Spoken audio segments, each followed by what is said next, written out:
You do the 3, 2, 1 while I have an Oreo in my mouth. It's fine. Hi, welcome back to Dice Soup. Brought to you by Once Upon a D20 on Patreon. That's my favorite. Bro, it's true. On patreon.com/Once Upon a D20.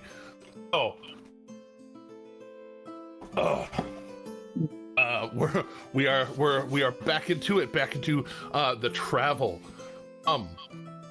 Upper Duke to Grimgaleer. Sometimes the adventure is in the journey and not in the destination, as it seems to be. So, waking up after being interrupted somewhere near midnight by somebody who's been hunting you for a little bit, who was somewhat alerted to your presence, and used somebody else to help seek you out with her orb and her powers over it. You defeated Helena, as you were come to find her name. Sister of question mark? And no question mark. Well, we don't need her name anymore, so. Perhaps well, no, she's the only one whose name we do need. She's the only one alive. Yeah, we need her. Oh, I'm referring to the other one that got killed. Never mind. But we don't need her name, whatever that was. Indeed.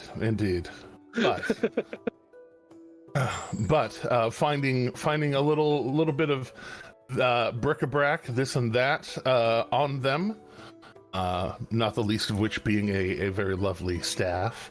That's definitely just a staff of magic missile and nothing more.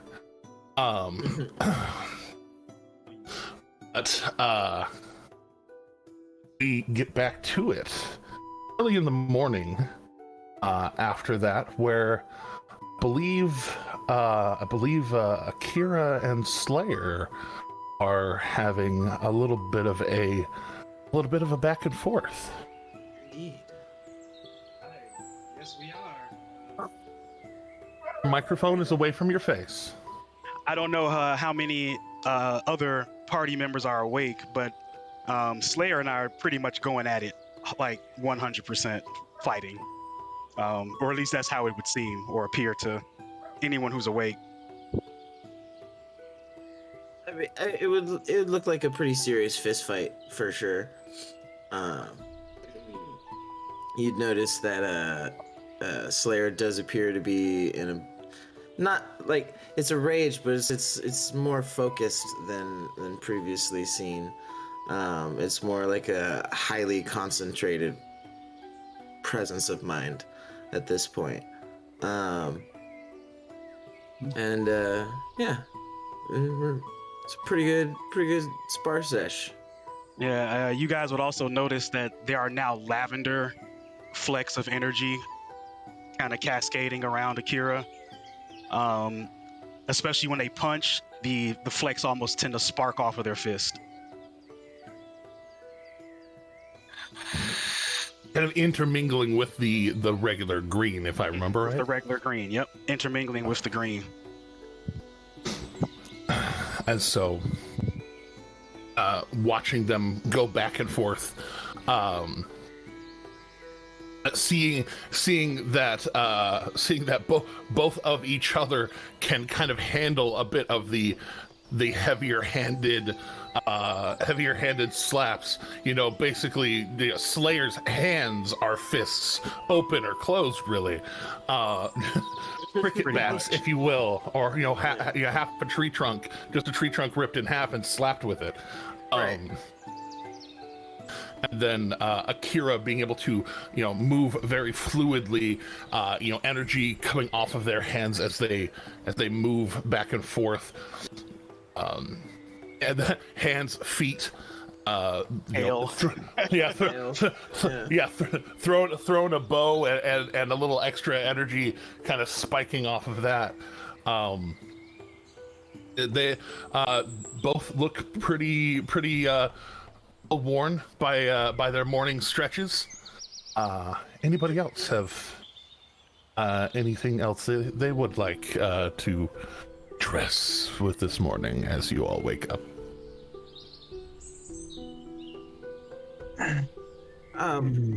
One little other thing I should note.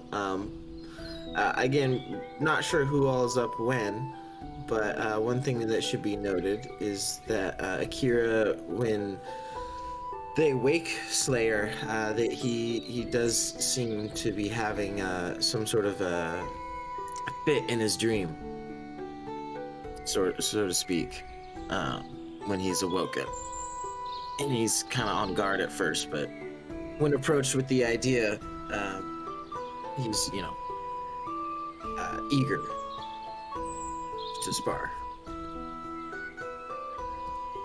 To get out the nervous energy, if you will. Yeah. Oh yeah, Akira is anxious to spar. Oh, Very anxious. I think waking up slightly later and seeing this with Akira and Slayer, I think Eredrin would be like, that'd be a good idea. Do some sparring. And would wake up Knock. It's like, hey, Knock, Alec, dude. Yes.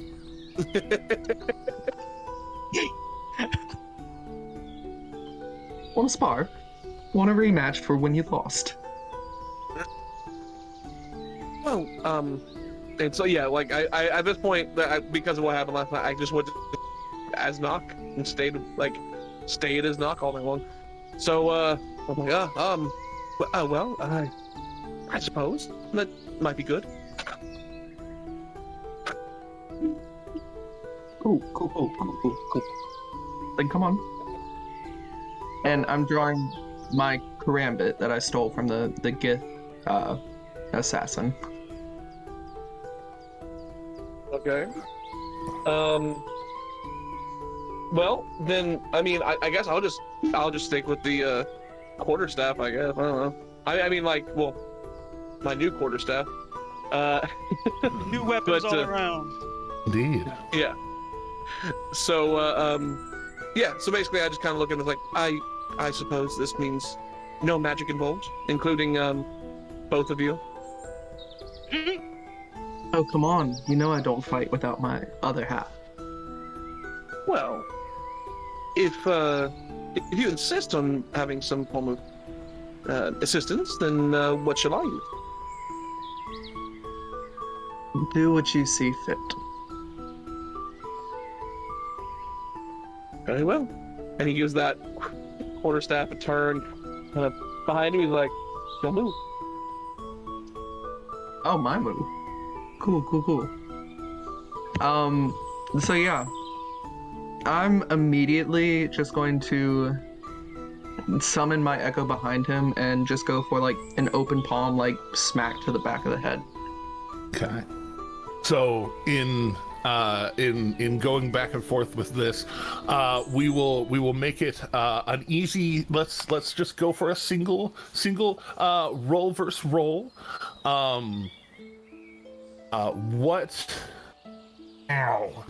What skill would you like to use, Ro? I would like to use basically an unarmed strike. Okay. Yeah. So I'll take the skill, the artful skill of punching people in the face. We like that. We can call it athletics if you want to. Either way, go ahead and rock that roll. It's rolling. Hopefully.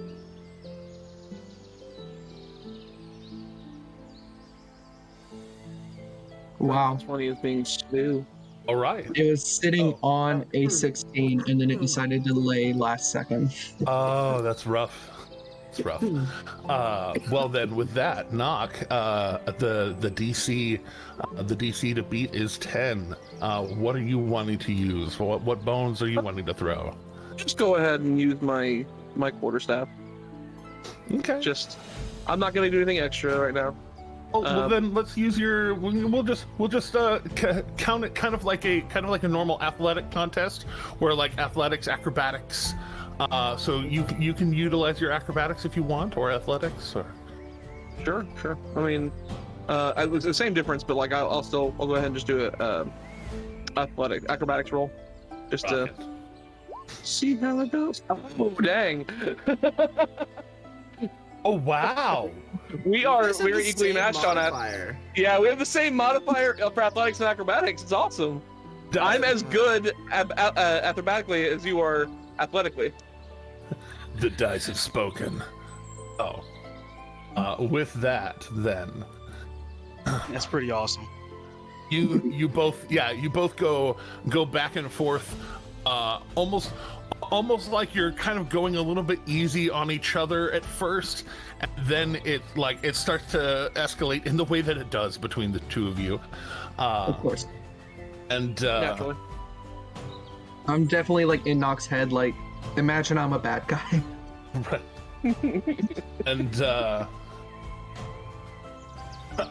And with that, you do end up putting Nock on their back once again, a blade to their throat. But in the end, you both also getting your. In the end, you both get your morning stretches and getting ready for the day set. Okay. I'm gonna like extend an arm to help him up after knocking him down. Of course. I wouldn't expect anything less of you. Is there anything in particular Luca is doing with his morning? Luca is taking his time to write. He has a small notebook that he's pulled out, and he's sitting there kind of humming a melody and jotting down notes. I think he'd be writing them in Draconic, though. Excellent. Maybe not the most productive to the rest of the party at the moment, but you know, he's had a lot to think about, and this is what he does to try to kind of calm down. Oh yeah, no, it's not nothing. Well, certainly not nothing. All right. So, getting back to the road, then the question then becomes, the thicket still has at least a little more thicket before fully exiting the area. How are you all wanting to handle that? Are you wanting to go back to the crossroads and head over? Are you wanting to try and cut past the edge of the thicket? What are you wanting to do?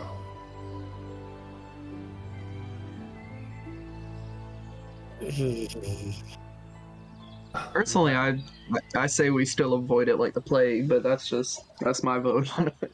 I'm inclined to agree. I'm 100% in favor Yes. of avoiding it. Plus, I think my good friend Pythagoras would also agree that the hypotenuse is going to be shorter than the sum of the other two sides. So Well, it's actually faster to avoid it. Technically, that's true. All right. Well, then. I mean, what do you know about his theorem? What do you know? Well, I mean, out of character, I'm a drafter. So quite a bit actually. I'm an architectural drafter. This is not one of Tim's jack of all trades. You may call one of his expertises. I went to college for this. Exactly. Wait, what? Yeah. If we were to cut over to here, that'd probably be. No, I ain't never heard of no Pythagoras. All right. I'm just joking. I've of course heard of the theorem. All right. So, judging by what you know of that area, you may, depending on how well y'all off-road this, you will very possibly be able to cut that whole section off of your travel, If the rolls are good enough, if the path that is in fact untrod, you are now going to a place where you're going to a place where now it's a lot less worn, a lot more wild. Oh, Slayer's favorite terrain. I was say good thing you have somebody who knows a thing or two about the wild. Oh, that. As y'all are packing up your stuff, y'all can tell that Kiss, especially with the last few days of excitement, and even like last night and everything, has begun communing with form and function a little bit better, a little more careful with his handling of the animals, if you will, and above table where Jeremy gives feats, he gives feats. Oh, thank you. Not me literally typing to you in a private chat to ask about that. Yeah. By the way, only wouldn't be me. By the way, if you know, I didn't mention it to you. I guess I did kind of mention it to everybody else. Yeah, if you notice that suddenly there's a feat on your list that wasn't there before, that was on purpose. Okay, thanks. Okay. that wasn't an accident. That was very, very on purpose. You will not see me complaining. I just wanted to make sure that I didn't misclick something. No, not even a little. That because for me, I just want to say that's a heck of a gift, and I really appreciate it. Yeah. Oh yeah. Same for me. To be fair, none of these are gifts as much as my observations as a dungeon master on things that your character has been working on, and I want to give, or I want to give more to your characters to show their growth as people. As another above table thing, that's why it's good to make sure that all of your traits have been selected during the character creation process, because I was missing 3 points in strength. Oh, funny that. Oh, with that, heading out, not on the road, but off the road. Adkis being a little bit more careful with haunts. We have. There's a couple of you who are pretty good in the survival arena, if I'm not mistaken. Indeed. Yes. I have a +4. I have a +3. With the both I of at you, least have a +2. I'm half proficient. I can supply a +1 bonus. indeed. So with that, it's good to have a bard on staff. True. It So- is very true. With that, to split the load, as it were, we will have one of you decide who's going to roll for the first half of the day. One of you decide to roll for the second half of the day. Both of you will have advantage because both of you helping each other technically, and Luca being Luca. Okay. You to get your +1. Yeah. Yeah. It doesn't matter to me. Making sure I'm saying out loud the thoughts that are in my head. Of course. How about I go first, just to make sure, if we end up having something where we end up having combat later in the day, we'll have a better chance of having a good roll after combat. Sure. So with advantage, you said? Yes, with advantage. Here comes the rolls. That would be a 17. 17. All right. To share the load of the dice. It's a +1 to that, so actually I should say. 18. 18. To share the load of the dice, then. Knock, if you would be so kind, throw me a D12. D12? 12. Okay. It's gonna be a 7. We love the bones here in the soup. Sometimes it helps soup Arrow soup simmer. is good soup. Simmer better, indeed. Yeah. It's always good soup on Sunday. Love it. So, going We're across- feeling like chicken and dumplings today, or like. Indeed. Going across this grassland. As y'all are passing through, the day is a little bit empty, a little bit the clouds are sparse. It's a good day for travel, but while you're walking, you start to see what look like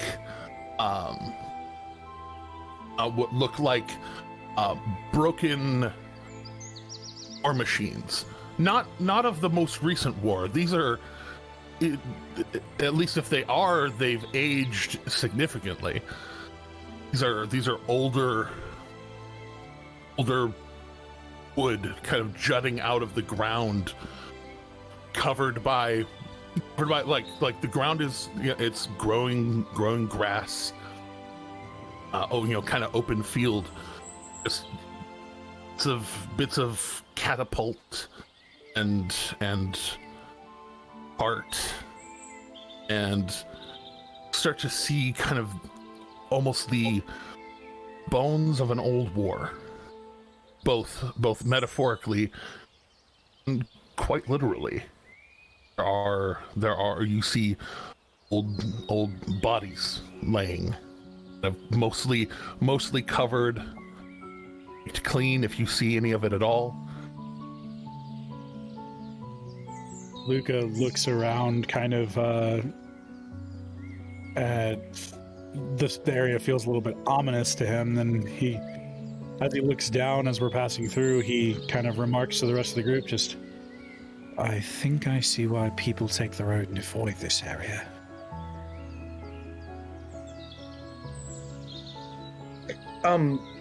Is there any like nicer bits of metal that haven't been like completely rusted over? Because I am a scavenger at heart. Indeed. Go ahead and rock an investigation check. Oh, good investigation. Investigation or perception, your choice, more accurately. Investigation, definitely. Oh, a 6. These, in your understanding, I'm not going to have you roll for understanding certain amounts of metallurgy. Some of that is you are smart enough. Going through, you find bits of very old, very rusted swords. Find like on the bigger parts that look like they were war machines of some sort. There are kind of like these old, definitely rotted steel cables, steel rivets and things, kind of tying things together. There's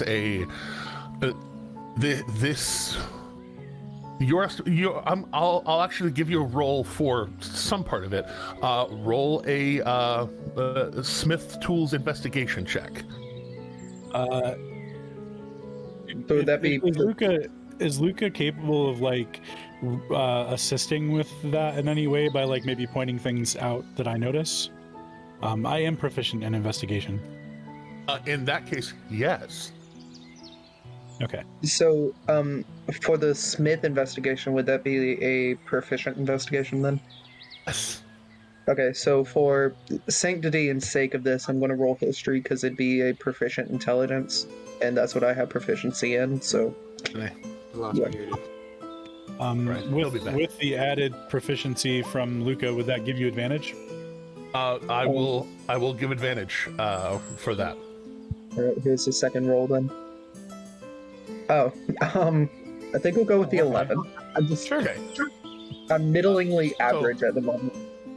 Well, you're not sure how many hundreds of years old this might be, but you estimate it to be at least 100 years of just this shit's been out here for a while. If there's anything to scavenge, it was probably scavenged a long time ago.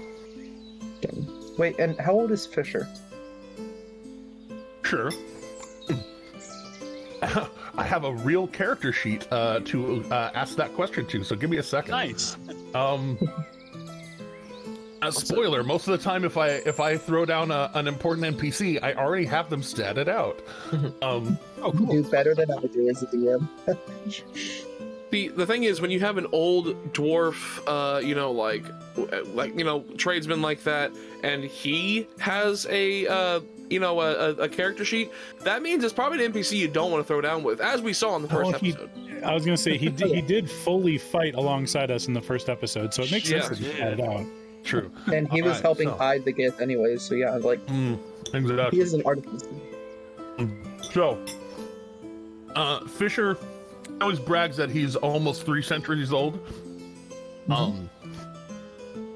That almost, is a little bit of an overestimation, but he's in his above 250.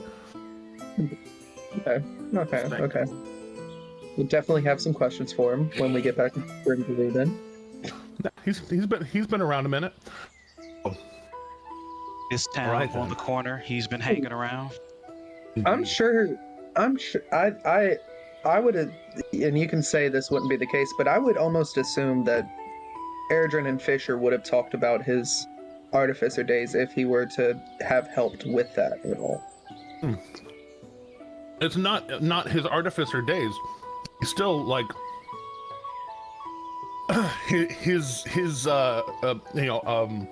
mechanically, game mechanically, you'd call it leveling, but his level of proficiency still working.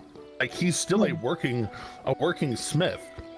This is what he does. So it's not that he's as much an adventurer of sorts, but he travels the land, obviously.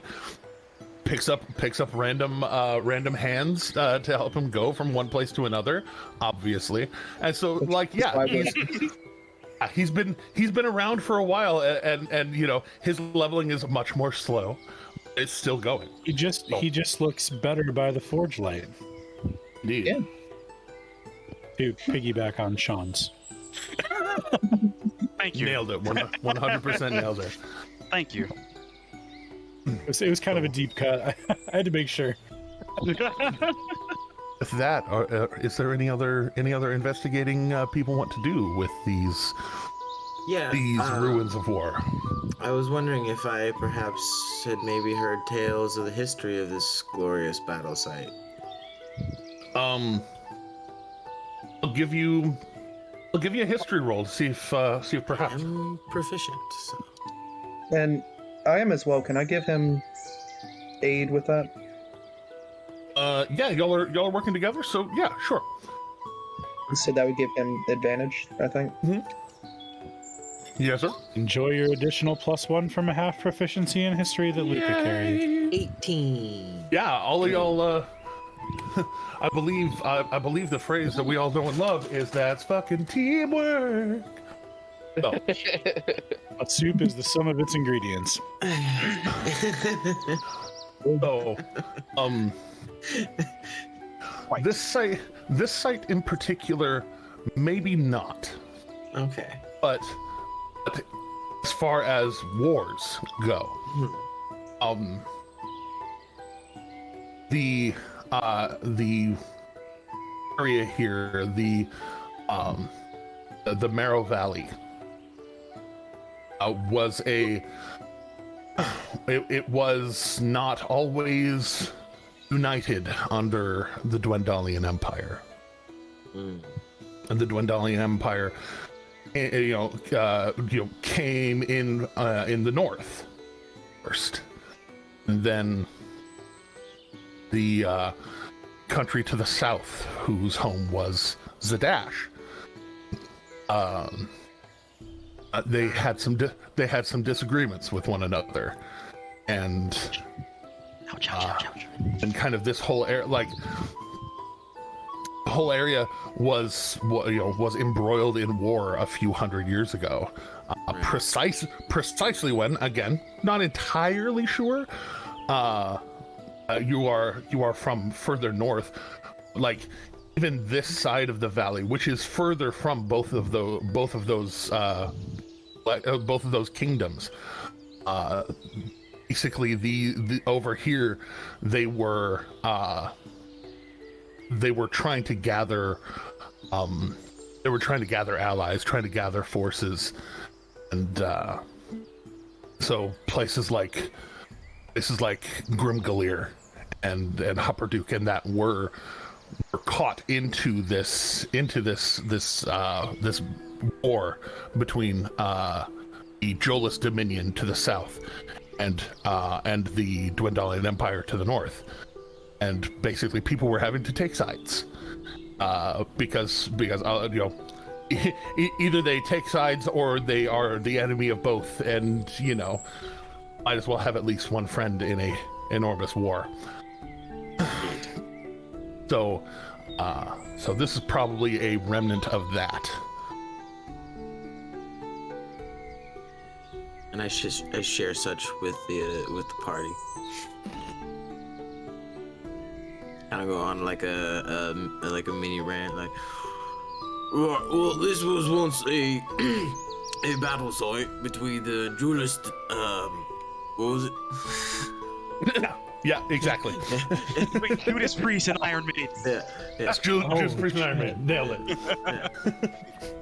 And the Dwendalian Empire to the north. Yeah. Big fight. And kind of going through it. So we already had Eredrin roll to investigate. Does anybody else want to try and look through the area? Sure. Investigating or percepting? It's not a Kira strong suit, so I'm gonna have to say no. I will percepticles if I can. I'll roll one too if you want. You can all percept. Okay. Yeah, he did better than I did. Perception Akira will jump in, just not investigation. Yeah, it's like I got -1 to investigation. That's a 22 perception. Okay. Hey, way better. Is Luca joining in on any of this? Luca will always help if asked. Well, specifically, more of like your own, like looking about.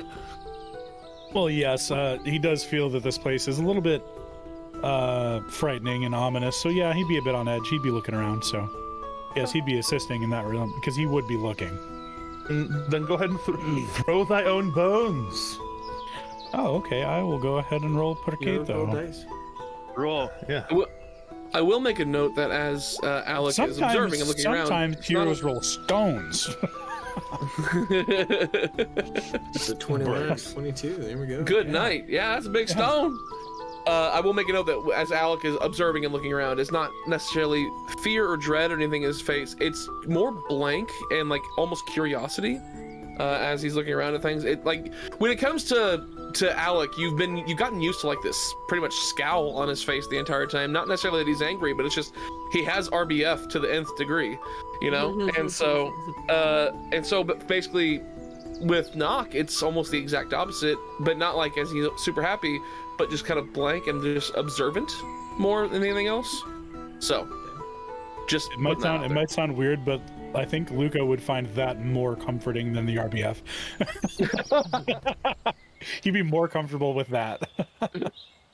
And as part of that, with Doomerin kind of giving a bit of a soliloquy, but he might not be the sharpest crayon in the knife drawer, but he does he does know a thing or two about a thing or two, and something that draws your eye, Doomerin, is that there is a little bit of a you recognize the kind of the layout of it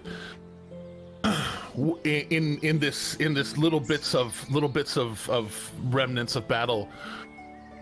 There is a spot kind of in the middle that has a little bit of a clearing, and like a circle of stones very specifically placed there. They don't look random or haphazard. No. It looks like it's been cleared. Not a mushroom circle. Don't worry. You notice a stone circle in the middle of your silly licorice. Indeed. If it is a mushroom circle, I will be posting. No, it's yeah. I know. But in the middle of this stone circle, for Doomerin, it sticks out especially because in the center of it, kind of set into a slight buildup of stone, almost an altar. Laid against it is a shield, circular. Call it. It's weathered a bit because it's out in the elements. But it's set there, and behind it are staked a sword, a great sword to one side, and a like a war hammer, like a maul on the other side, and like the blade of the greatsword dug into the ground, the hilt of the maul dug into the ground to kind of make a spot. You recognize it as an altar of cord laid on this battlefield, and more accurately, Luca and Akira kind of pointed out like, hey, what's that? And you kind of like flow into that. Well, that's the Shrine of Cord. And probably start to approach it somewhat reverently. And who you would know, and be able to give a little bit of insight into it. That travelers by, particularly those that see battle, or they are encouraged to either leave a weapon, take a weapon, or some manner of accoutrement to assist in battle, to help fellow warriors. And as you approach, Akira, roll a d6 and then roll a d100. Luca, also roll a d6 and roll a d100. Gotcha. Didn't I say there was going to be combat? So I would also explain that little tidbit about leaving something or taking something as I approach. And real quick, above table, before I do this, can anyone here make use of that +1 short sword? Like actually, Akira could. Yeah. Because short swords are a monk weapon. Are they? Oh yeah. Oh yeah. Yep. Yeah. Short swords are a monk weapon. Okay. Monks have all simple weapons. And short swords. Yep. Cool. So, yeah. Doesn't a commoner have like 5 HP, by the way? Something like that. But anyways. Yeah. Me too. Mood fam. All right, so that is. I saw that message in the chat and immediately started giggling. So. For those out in the interwebs, I was looking at my character sheet and I saw that I do 5 damage with an unarmed strike, so I could kill a commoner. Be fair, you wouldn't kill a commoner, you would knock them out in one punch. Fair point. I could almost kill a commoner. If I was raging, I could kill a commoner with 1 punch. Yeah, you could send one immediately to the hospital with 1 punch. You know. Yeah, Doomerin could accidentally. A Doomerang could accident, and then if you're raging, +2 more. Yeah, exactly. So like, yeah. if you were raging, you could accidentally cave somebody's, skull through their own skull. Not to mention unarmed strike. It would be the D6 plus half my. Yeah, barbarian I have. stuff. Yeah. With my unarmed strike, it's a D6 plus 4. So I mean, Yeah, mine is a Everything's- D8 plus. Mine is a Everything's D8 plus bad. 3.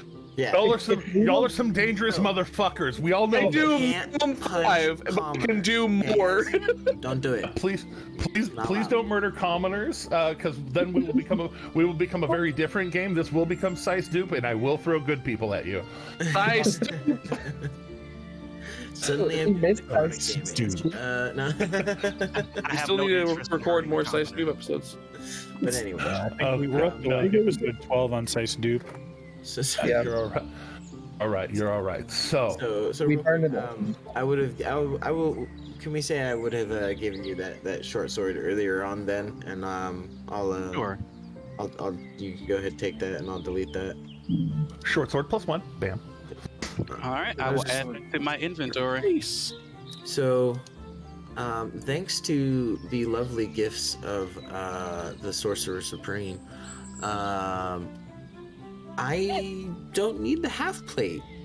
So I guess I would be taking that from my pack to lay as an offering at the altar Okay. of Cord. Okay.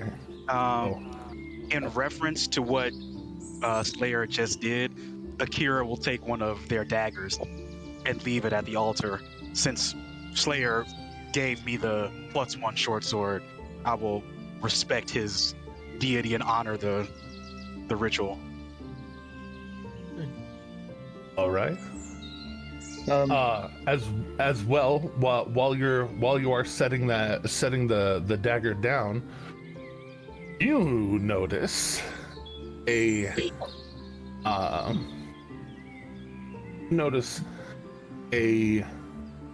there it is. You notice a ring that was set there.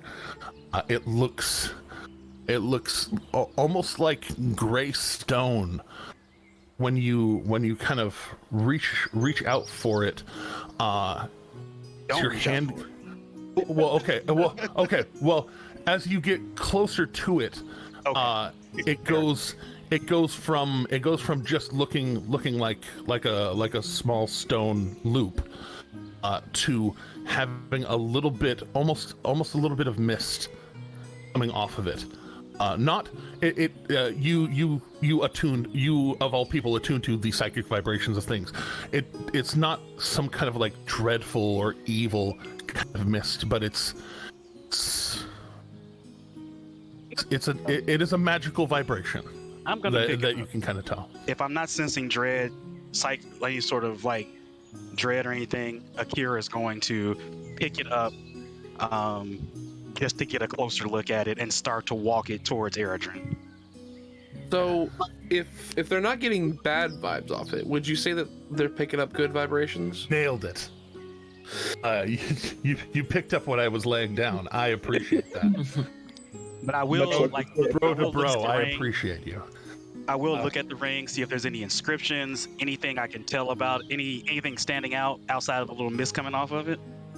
So, well, the mist comes off of it like as you get close, and then as your hand, as you touch it to pick it up, the mist almost like tightens up, and then kind of forms into this kind of gray-looking stone.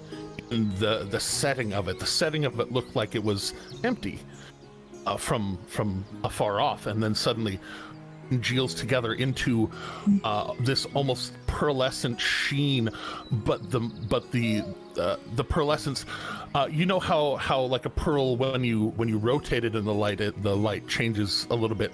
It looks like it's doing that even without you moving it. I'm going to stop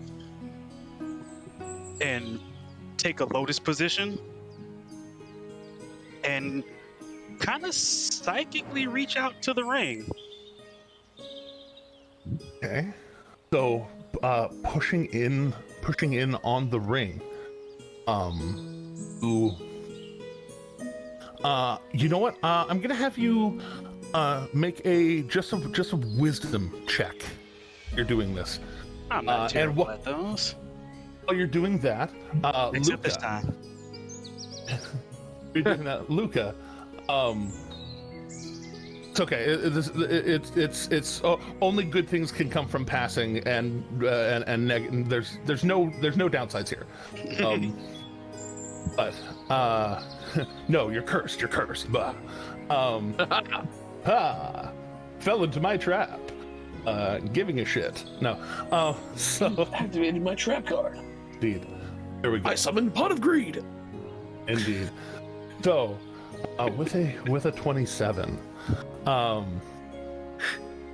Luca, you find a it looks almost innocuous at first. This pin, it looks like, kind of set there, because there's other daggers, there's other weapons kind of laid inside of this stone circle, most of them sheathed and placed there basically as like a take one leave one. Mm-hmm. But laid in there, kind of crossed over a longbow and a quiver that looks full of arrows, 20 arrows. There's a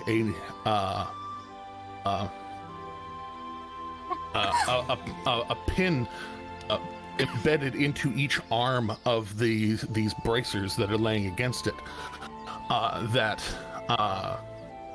can tell the person that they are depicting very likely Cord or one of Cord's champions, drawing a longbow fully, and sighting down this bow. You see the bracers kind of crossed over each other, laying against the bow. If we're taking a little bit of time here, while Slayer sort of does his ritual, like Akira is, sitting in lotus position, I think I'll take the time to do a ritual detect magic. Easy enough. And once that actually casts, then I'll try to see what I'm seeing. Okay. But Just for the fun of it, I'm going to go ahead and meditate as well. I'm not doing anything in particular. I'm just meditating. That's okay. That's okay. Take one leave. Can I leave my chainmail and take that longbow and quiver? Sure. Just moving in to lay something down, take something back with you. See enough. And when completing your ritual, you are able to see the enchantment on them is that of a kind of mild, both evocation and enchantment kind of woven together. It's not super powerful, but it is solid, very present. Okay. And kind of coursing through the bracers themselves from these two pins, and you can tell kind of with your sight of the magic, that them being close together is kind of like it's like two bells ringing in harmony, very much. They're like a set. Yeah, they're working together. Okay. Would it be it's Arcana to try to identify them? Yeah. I'm not very good at this, but I can at least try. You can try, and with the advantage that you have of being able to kind of see the threads of it, you can go ahead and make that advantage. Oh, awesome. Okay. I was gonna offer my assistance if I wasn't busy praying, but It's okay. If I fail to identify it, then I will just ask Slayer to take a look, which I did fail to identify it, I think. Like I said, Luca's not very good at this. The precise nature of it is a little less obvious, but you can tell that they're magical, and being where they are, the likelihood of them being something negative is very low. Mm-hmm. I think you would know with your tertiary understanding of religion, if there's like a temple or a shrine and somebody leaves something, say, cursed there, the likelihood that it will either remain cursed or remain there are very low, because something will happen to try and expel the negative energy from a place such as that. Well then, I think Luca will wait until Slayer is done to ask if Slayer can provide a little bit of insight, because Slayer tends to know a lot. And I think if Blackbird is not like otherwise busy at the moment, Luca might ask Blackbird for now. That way, get as many chances as possible, and ask Slayer after Slayer is done. Totally. Indeed. Blackbird, is there any chance you could help me with this? I'm having trouble trying to figure out what they do. Give me a minute with it. I'll see if I can make heads or tails of it. They're not super good at the Arcana. They're just smart. Either. They'll give it a little bit of a shot. So going back to Akira, with Akira focusing in on it, and it's. Let me double check that roll. Okay. It's a 12. No, that's not bad. No, it's not a 23, but it's not bad. So, tuning in with it, and kind of trying to get, vibe check, right? Yeah, pretty much just trying to get a vibe off of it. And with you trying to kind of like bounce psychic energy off of it to just try and suss it out in the way that you do, you are able to get small glimpses psionically off of it that almost little visions here and there, but it's almost like you have a moment where you kind of see what is going on around you just a second or two before it happens, like Luca doing his ritual, and then getting up to starting to look it over. You see like a shadow of him pulling the bracers up and kind of turning them around in his hand and looking at them and kind of holding them closer together and a little bit further apart, and trying to figure them out. You see the shadow of it before it happens, and then you see it happen. Looking at that and then looking at reality, Akira is going to just kind of have a puzzled look on their face, and then just kind of say, you know what? Why not? They're going to slide the ring on. And as you slide it on, it does feel like gray stone. But as you slide it on, it's almost like the gray stone morphs a bit to accommodate claw and your hand and your finger, and it settles pretty solidly, and then the gem as it shifts locks, and the sheen of it, whereas the pearlescent movement was constant for a moment. All of a sudden it stops, and no matter how you turn it in the light, it holds that same little sheen in it.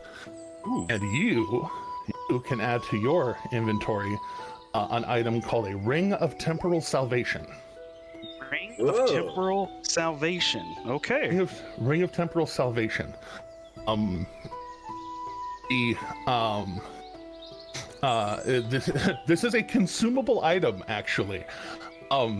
So if you die while wearing this ring, not knocked unconscious, but die, you vanish and reappear in an unoccupied space within 5 feet of you, and you regain a number of hit points equal to 3d6 plus your con mod. And if your hit point maximum is lower than the number of hit points you regain, your hit point maximum rises to a similar amount. So you max out. If for some reason your hit points are completely buggered, you can max it out as much as you can. And if you have any levels of exhaustion when you die, you pull one of those levels of exhaustion back. Once the ring That's is super cool. Once the ring is used, it cracks and goes back into the ether. Well, now. That was not on purpose, by the way. You roll good. Here's back up to I just find it entirely humorous. That's what I got. With how close that you've been, I was like, all right, well, just tell the story. I love it. But yes, so All looking right. it over, pulling out of your those of you doing your thing. Eredrin, you were saying something about something there? Other than the longbow thing, I think you were saying something else. No, I said Akira's backup character is also Akira. Oh, but nice. I do have a question. What type of wood is the longbow made of? It is an ash wood. Awesome. And it does not look nearly as rotted as the rest of the things out here. Yeah, I'm waiting until I learn more about the bracers before I decide what the bow is, because since they're like with the bow, I'm kind of like waiting until I learn more about the bracers. Okay. Side tangent, because I just saw your freaking comment, Luca. Isn't it though? Yes. Also, did you know that the newest book in the Mistborn series just came out on the 15th? I didn't know that. Yeah. There's an era too Wait. to the Mistborn Justice series. is pushing a Brandon Sanderson book. I'm shocked. I was gonna say, Right. oh no, we're No, gonna have I'm to save so this one excited. for. Oh I have to darn. save this one for Dice Soup. Well, for the Friday chat, at though, so that- 4:30. Yeah. Friday at 4:30 Pacific. By the way, we're saying. coming back. We're coming Meet at back. the Maybe. just so that the chat or people following aren't confused, in our Discord I said, oh look, it's a ring of adium, which is it's a temporal power, like it causes a temporal power in the Mistborn series. So that was what that was about. Yeah. I figured. That's fine. Yep. We love it. I will say that, like, while I'm sitting there meditating, I kind of like, as I come out of that state, I look over and I see Slayer laying down his half plate, and as he's saying a prayer over it, I just kind of like, I'll observe this for a second and wait for him to finish, and then I'll just slowly approach and just be like, so what exactly are you blessing it to bestow it upon the altar, or I'm just confused? Do you speak Celestial? I do not. I just heard you praying. I very clearly you're praying. I just couldn't tell what you were saying. Right. It just sounds beautiful. Right. So he'll kind of eye you for a second, and then he'll say, I gotta find his accent again. Sorry. I was praying to God for wisdom and strength. Did Doomerin already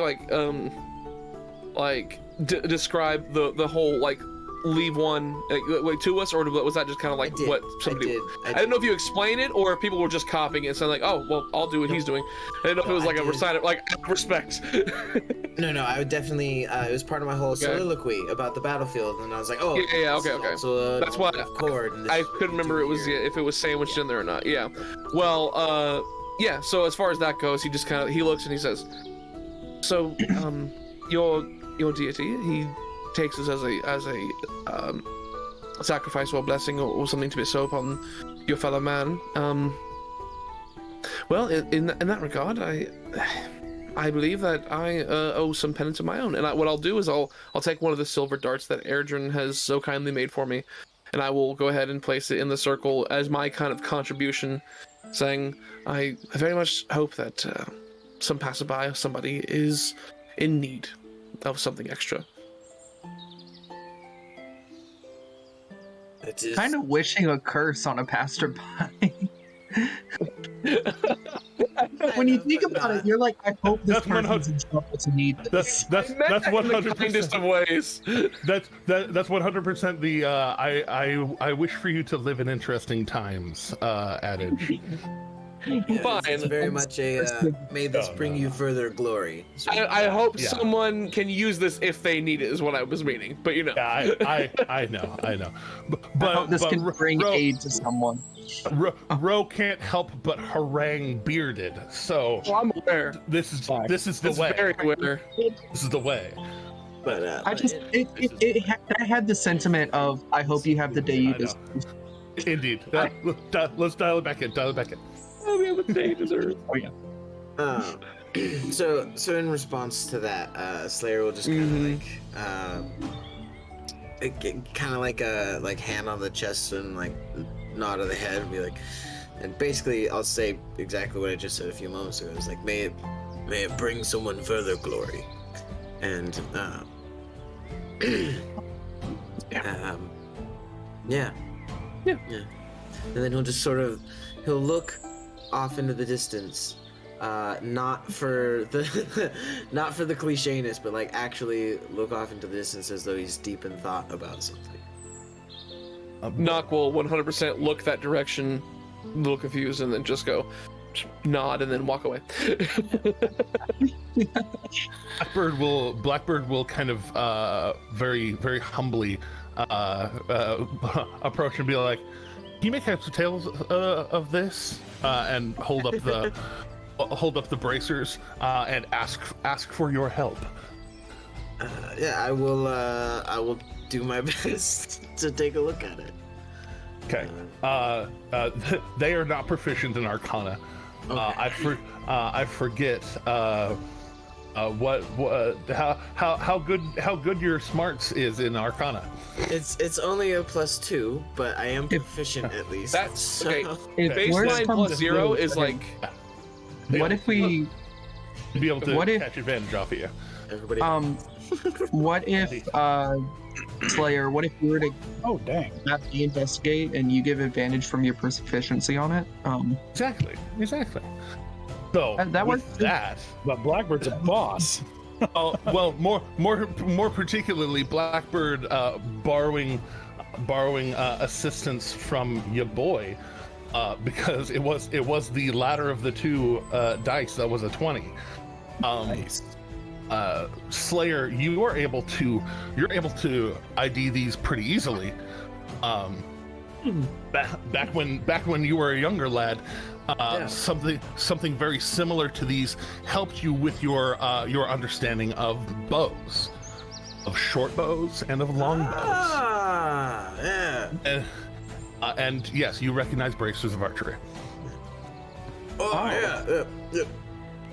These were over by the boat, weren't they? Yeah. They're yes. Braces of archery, yeah.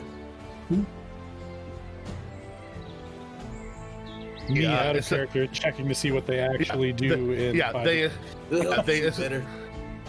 They essentially give you a +2 to damage with longbows and short bows, as well as if you are not knowledgeable in them, they bestow proficiency of longbows and short bows. Well, in that case, attack and damage.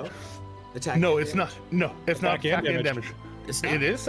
It says while wearing these bracers, you have proficiency with longbow and shortbow, and you gain a +2 bonus to damage rolls on ranged attacks. So it's just damage rolls. Yeah, it's damage. My mistake. Just damage rolls.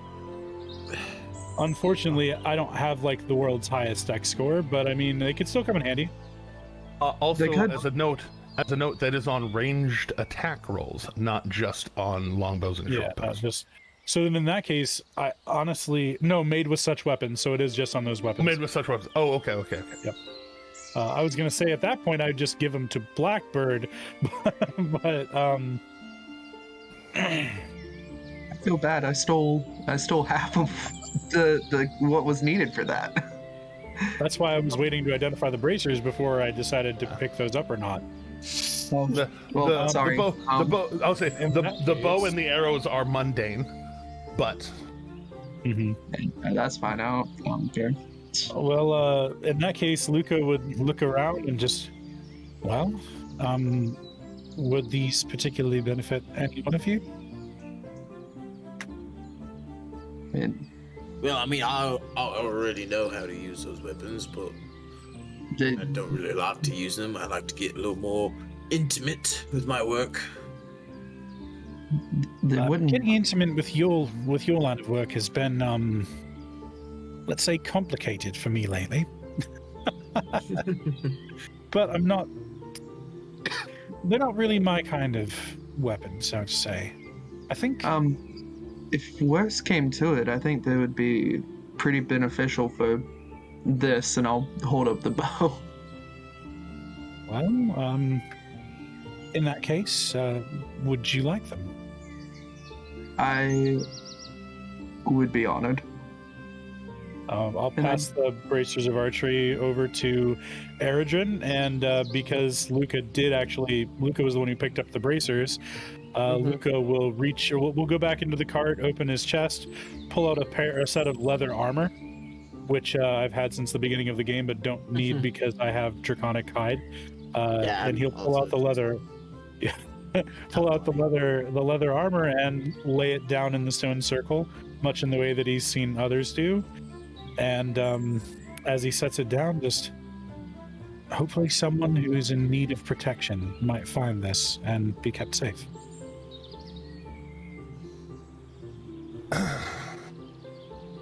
Well then, It's not worth as much as what it took, but at least I'm giving something back. Also, I have this quarterstaff in my inventory I don't need either, so I think I'm gonna just try to set that, like, sticking... I just realized my camera's blocked. Has been for a while. Yeah, I just thought that was on purpose. Yeah, no, I forgot I did it, honestly. I've been animating it, but anyways. I stick the quarterstaff, like, dead in the middle of where, like, the great sword and the hammer is. Just kind of like sticking straight up. right behind the shield. Yeah. All right. And then I guess I'll sort of. I mean, can I like sort of look things over here and see if there's anything I might be able to make use of? Yeah. Yes, you may. Yeah. What should I roll for that?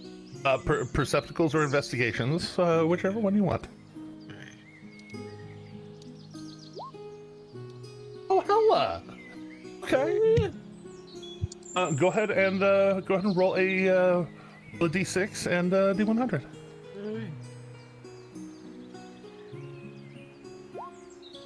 Okay. Okay. 71. The d6 is just determining the table. Like, it's fine. It's Yeah. bad. Got the same table as Luca, so. Cool. Indeed. Indeed. So, as part of that, then. I think so, anyway, unless you randomized them. Weird that. So,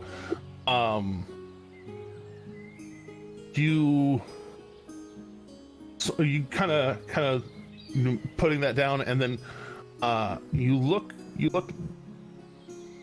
down and around a little bit, and you see a pair of gloves that are they're thinner, so your eyes almost pass by them, because you know, you daintiness, whatever. Yeah. But they are bigger, and it catches your eye of that they might actually fit you, of all people. Finding stuff in my size is really hard. You know what? Like it's true. I'm 6'8". Just trust me on that. Oh, yeah. No, even for a 6'2", bro, it makes yes. Yeah. It's that hard, complicated by. But as you pick them up and kind of feel them, they have a grippiness to the palm area that is.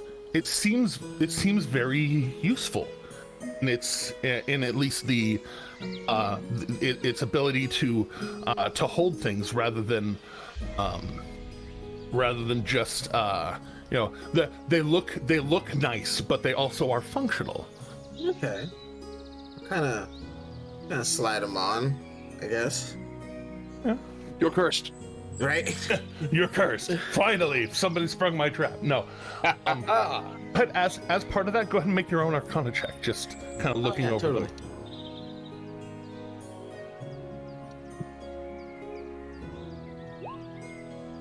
I'm gonna use my inspiration. Oh, okay. Cool. Here you go. The only way I can give you more is if you spend it. Dang it. It's okay. That's okay. I mean, Luca has you don't detect find magic still going, so yeah. It's they radiate a little bit of an enchantment. Actually kind of a like between enchantment and transmutation, actually a little bit. But as you slide them on, the golden threads that kind of, or like they're kind of subtle when they're just sitting there, but when you slide them on, the golden threads kind of glow just a little bit, and as they kind of fit to your hand, whereas they were a little bit tight at first, it suddenly kind of just loosen a little bit and become very comfortable in your hands. You don't get the knowledge beforehand, you get the knowledge after, of gloves of snaring. Gloves of missile snaring, specifically. I think that can totally stay with Damar, and that's awesome. Yeah. So yeah, you can use a reaction to catch a missile, D10 plus Dex. You have That's super fitting for somebody who feels that ranged combat is kind of like not honorable. Right. 100%. I love it. Indeed. I love that. About that. So yeah. There you go then. Yeah. And as you all begin to pack yourselves up a little bit and begin to get the road back on the show, as it were. Yes. You all take a point of inspiration as you have just prayed and communed a temple that at least one of you actively practices at. Mm-hmm. Everybody gets an inspiration. Da-da-da-da-da-da. Yay! I already have one though. So does that mean I get an extra one? You know what? In this case, yes. Oh, cool. So if we're already carrying inspiration, we get a spare. Okay. Yes. That's super in cool. this case, It's from a god. because it's from a god. True. Actually. Oh, getting back on the road. Was it Eredrin that found this place? Yes. Right? So Then it becomes the duty of the Slayer. okay. It's a big duty. Nailed With it. advantage, right? Yes. Would I be able to do the process of attunement during our ride? Yes, absolutely. It's kind of taking this as like basically y'all taking a short rest at a shrine. Right. You can take Eating that. lunch. Eating lunch, trying on cool new shit. Yeah. It's just been a good day. So I believe that's a total of 20 with Luca. It's a total. That's a total of 20 with Luca doing the things Luca does best in support. Yay. So,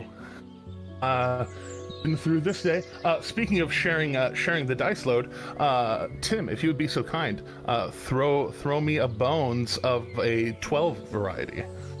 Oh, really? The least Roll used them bones. Yeah. What? What it was last time too. What was last? Did you say least used die? Yeah, D12 the is the least used die. By a huge number. You know what? I'm gonna start using my great axe from now on, just because you said. Same here. Same here. Yeah, the Exactly. D12 is the Well, loneliest die There's in so your dice few set. things that call for a D12. Yeah. That is. I mean, playing fighters, I thought the D12 was like super common. I didn't realize it was not The that only common. weapon in traditional like D&D all the way up through 4th edition, the only weapon that used a D12 was a battle axe. Like a great axe. And that was the only weapon. There was nothing else. And now, thanks to the great and powerful Matt Mercer and Critical Role, there is bad news, which is a very powerful sniper rifle that does 2 D12. 2 D12s. Fisher? I need Fisher to work on love that ASAP. Well, but the other thing is that most people would choose to use a greatsword or a weapon that does 2d6 because, you know, It's 2. the minimum is higher, yeah. That's why I So- have great. However, there's one feat you can take that actually means that you get greater damage uptakes from the great axe than the great sword later on. Yeah. All right. So total of an 8 on that roll. Total of an 8 on that one. So that you move up, or coming down the way, finally seeing signs of a road. It's a little bit late in the day, so you might not have seen it. You do actually, because there looks to be an encampment already started at the end of a day. A pair of wagons with horses no longer hitched to them, kind of tied up around a tree, using the tree as a hitching post, and a small fire started with a large brown Firbolg man, looks quite buff and ready to tumble if needs be. But he's not threatening right now. The two people here are kind of settling in. They look like they're very familiar with each other, just kind of moving back and forth. The other of the two the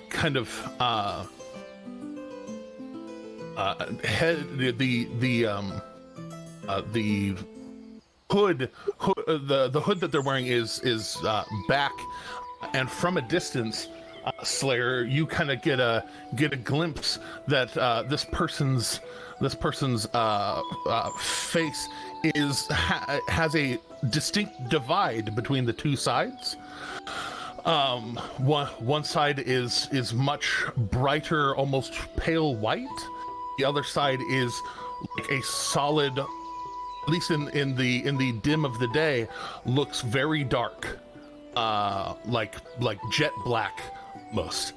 And then noticing your own little caravan approaching from off-road, like there's this moment where the big one kind of turns and points, and then the one in the cloak kind of like does does kind of a double take and like almost panickedly just kind of like puts their hood up over their head, and they stand, and they're a little bit hunched over, and the hood's kind of like down and forward a bit, and the both of them kind of wait patiently by their fire circle, as y'all begin to approach, And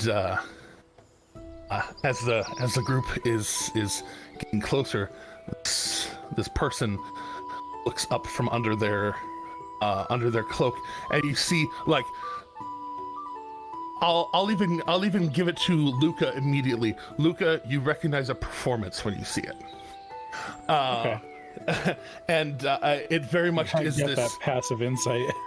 Yeah, well, not even just the passive insight. Like, game recognizes game, as he kind of like, it's very obvious that he's got the cloak pulled in a certain way to only show half of his face. But you see the darker, like, and this close to the fire, it's like obsidian black. It's onyx black skin of the left of his face, and you see just this red eye, no, or just solid sclera, no pupil or anything. Look up, and he smiles, beautiful smile, and just, oh, hello, travelers. How goes? Point of order, I will say that I have fully gone back to Alec at this point. Well, once I realized people were on the horizon. Oh yeah, there's people. I think we talked about that before. Like, automatically, if there's people around, you just kind of. Yeah. Like, I will click back to, and if anybody watches, it's kind of like a weird, like, it's almost like my face grows out of my own face. And it's just like Alex's like face grows out of blossom. A blossom. American Werewolf in London situation, or it's not appetizing to look at whatsoever. Like, it's very just like, oh gosh, it's a little upsetting. At least just tell me it doesn't make the noise that Jeremy just made for the change. No, gnarly, beautiful. No, but he looks up and very smiling. Welcome to Atheist's traveling caravan. We move goods from places to places, looking for people such as you to perhaps do business with. Can I insight check him? 100%.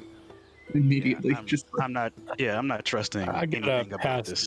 passive insight of 17. Just Yeah. I mean, not like passive is 16, but I want to look into this person's eyes and see nothing because I rolled horribly. I'll say, I singular. That's part of the problem. But I will kind of give you at least passively, kind of the same thing of, like, you can tell this guy, he pulled his robe up. This guy is someone who puts on a show. Like, the robe does not look road worn. It doesn't look like he has prestidigitated this and made sure that it is pristine and clean, and visitors are there. He's very much putting on a little bit of a and just like the way he's got almost that emo-over of his cloak. He's putting on a little bit. I will say that given my background, my specific background and everything like that, would I be able to, like, suss anything out, anything more? Like, basically, is there anything about this guy that reminds me of myself? Go ahead and rock an insight, and I'll give you. It's the same question I had. Okay, both of you can roll your own insights. Okay. I got a nat 1 on that one. Do I get any kind of advantage with it? 4. That's all right. Doomerin only rolled 300% the roll you rolled on the die, so it's fine. Yeah. You're not seeing any hints of that. Giving you a little bit of your percepticles, even though he's got it kind of emovered a little bit, covering one eye. You can tell that where the onyx black skin ends, there is a little bit of scaling to the white half of his face. scaling that looks almost reminiscent of or your fully presentorily dragonborn friend. I thought you were going to say our underwater friend, but Dragonborn friends. Well, one of your dragonborn friends has a much smoother face. Fair. Sure. The scalier faced of your dragonborn friends. Luca would offer a sly grin and look at this person and ask, "And what sort of business are you looking to do, hidden as such the way you are?" Oh, people look strangely on some. Perhaps not as strangely as they might look on you, but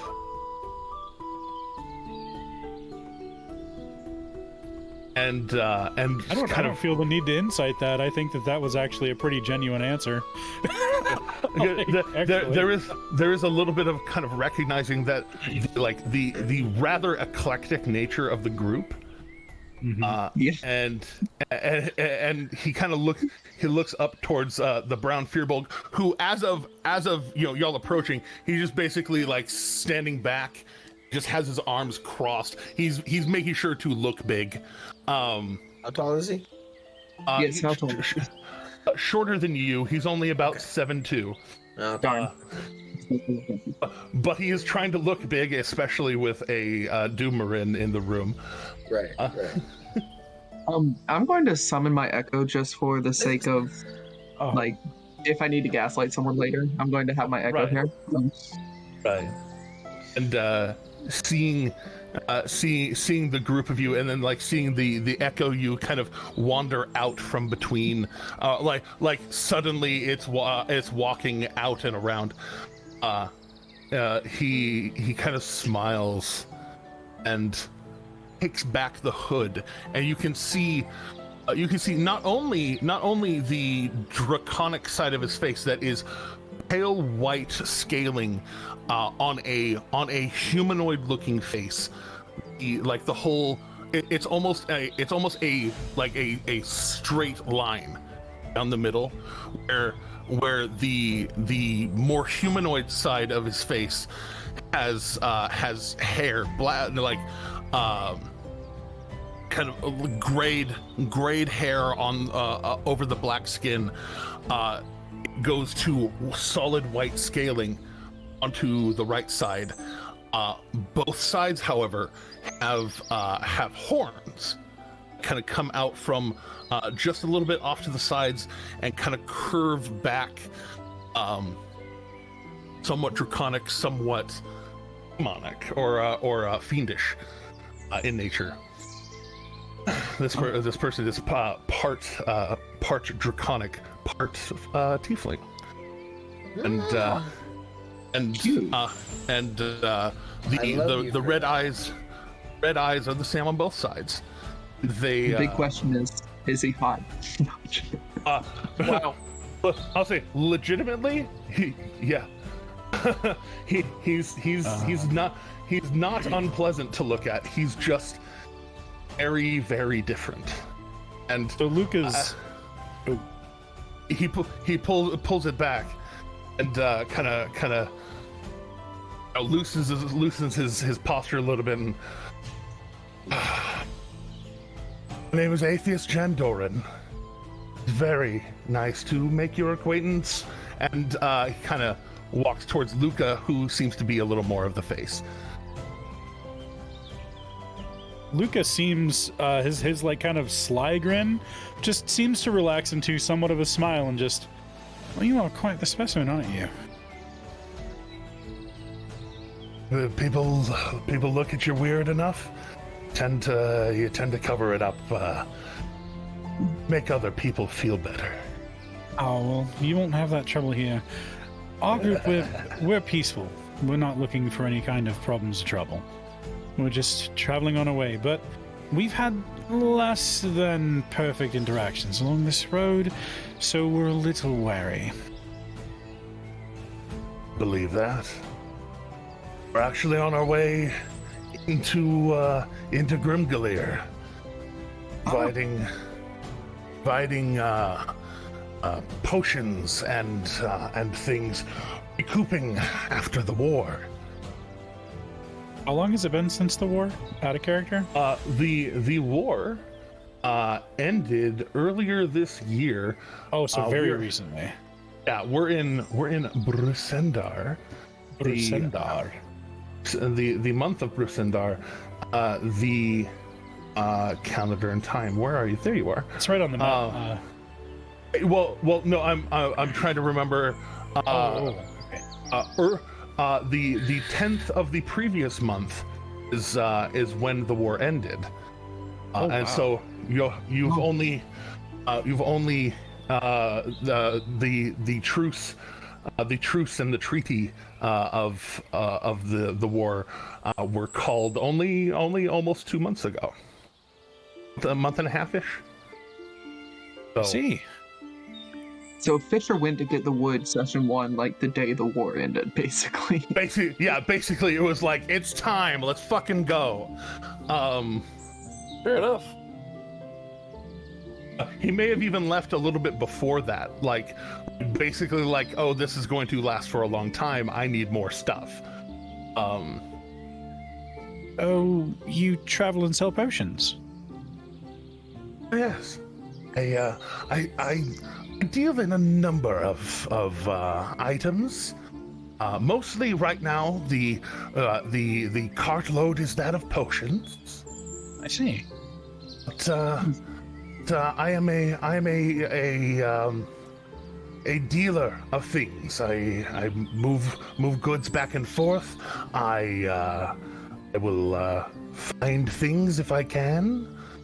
What you got? Right now, I am in possession of, most of the stock is spoken for, but as far as things that I can deal on the road, let's see here, and we're just gonna throw some bombs right now. I have 18 potions of healing. I have 10 potions of greater healing. And I have 5 potions of superior healing. Superior healing. As well as... Is he showing them to us, or is he just talking? Oh, he's talking. He's talking. He gestured towards the carts, and his carts, as opposed to yours has kind of an open top. Both of his are kind of like walled covered wagons. They look tall enough. They look tall enough for probably like a 5.5 to 6 foot person to be able to be inside of it. They both of them have kind of a back flap and a front flap, both of which are currently pulled. So 18 regular healing potions, 10 greater, 5 superior. Then I also have 11 antitoxins, and depending on your flavor, I have 4 potions of the elixir of health, be able to reinforce your own health. Boy.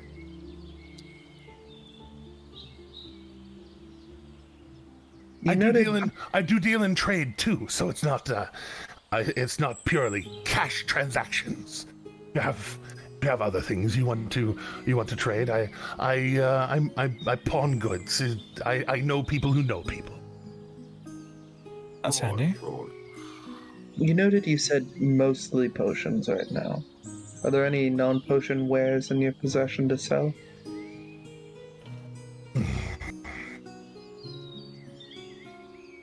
Well, most of what I have currently I had to make room. You see,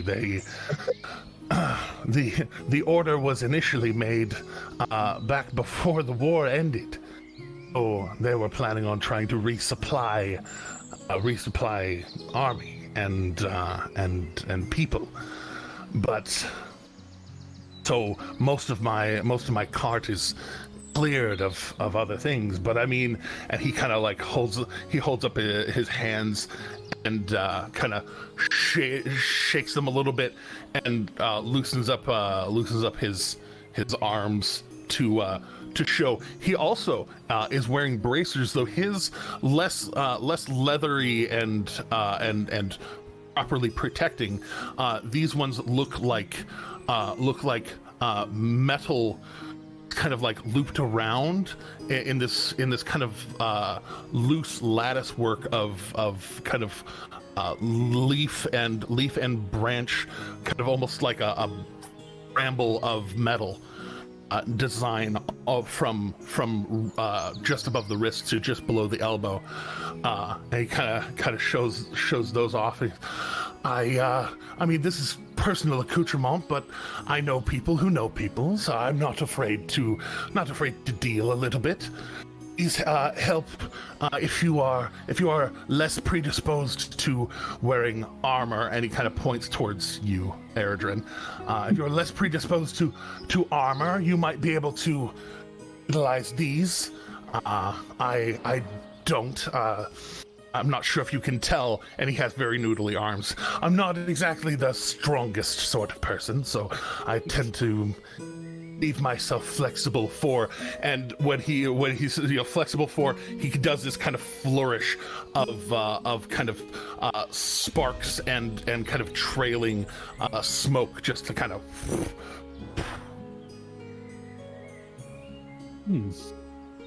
And there Lucas stands with no armor on. Also wearing no armor. Yeah, this is the prime. Not me, armed to the teeth with it. Just half no armor gang. Yeah. I'd be willing to part with these. I'd be willing to part with, and he grabs a wand from under the cloak and just kind of like flips it around. I'd be willing to part with this. This helps with the detection of magic. You don't even need to be a spellcaster if you're not predisposed to it. But you can give it a little bit of a wave and tap the side of your head and just kind of point it around, and within 30 feet of you, you can try to sniff out magic. It's a wand of magic detection. Three a day detect magic. An action. Oh, I find the braces rather curious. How much would you say if you had to put a price on those? I absolutely had to put a price on them. Jeremy goes to consult his magical guide. Radiant Realm RPGs.com. That's what I was gonna say. I'm going to the same page. Oh man. Dude. That's well. I mean, that's not a hard and fast rule, but that's character creation stuff. So, with these, I mean, give you this one, and I'll pull out the larger hag orb I've got. Oh yeah, those are pretty expensive. the big. Oh, you're pulling out the big one. Yeah. Oh. And like immediately, like you pull it out. You not to discriminate or anything. You don't look like somebody who casts spells. No. You cast fist and fist-like activities. Yes.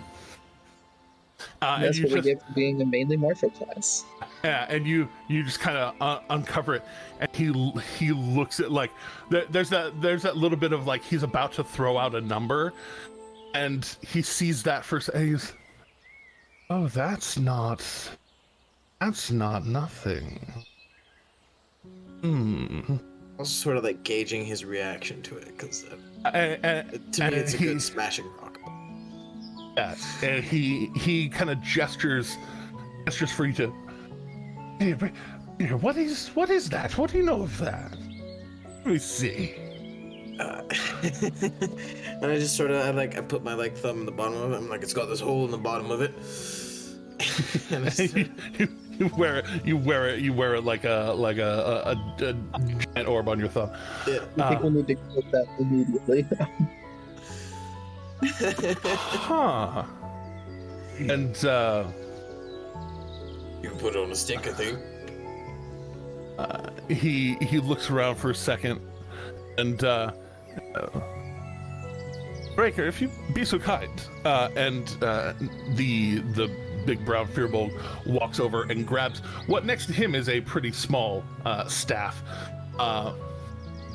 He kind of spins it around and reaches it out towards Atheist, and he takes it, and it tapers down towards the bottom. It gets a little bit bigger up towards the top, has its own little, much smaller kind of orb at the top of it, and he spins it around and basically kind of offers it for you to put the that part on the bottom of the stick.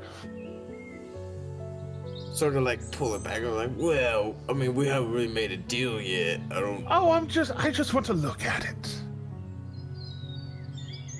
No, I don't trust touching things that I don't need to. Well, I mean, I'm touching it.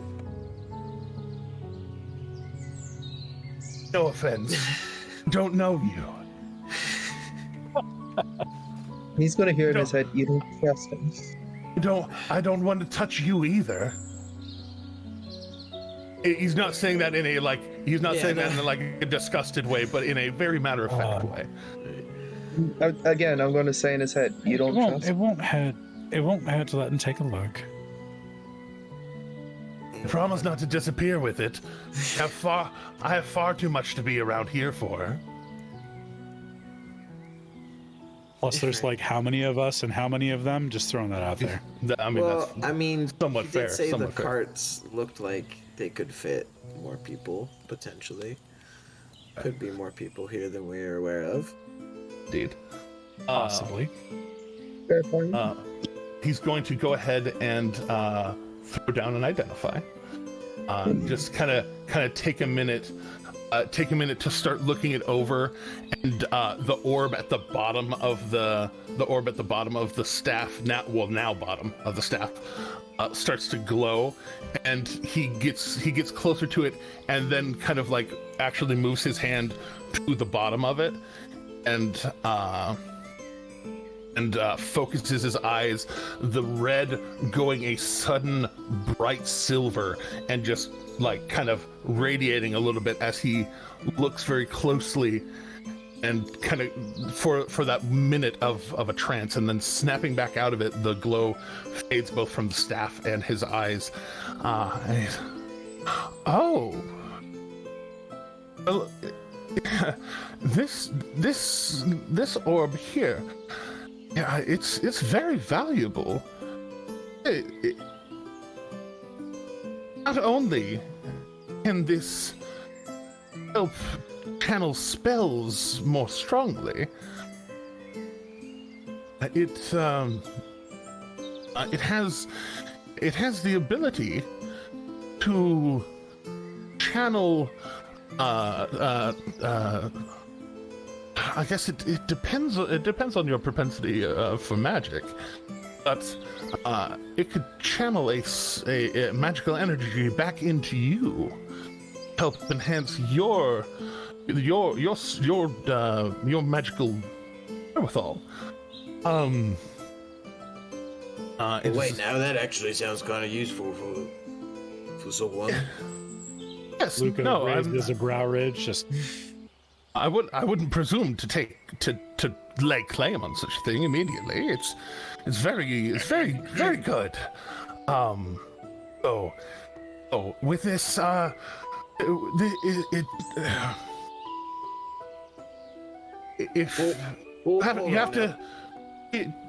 if you have your magical essence tied to another higher being, it will help channel your magic. Also, if you have the ability to look through and divine things from a distance, such as the ability to scry, and there's that little bit of a smile, like I know something you don't know.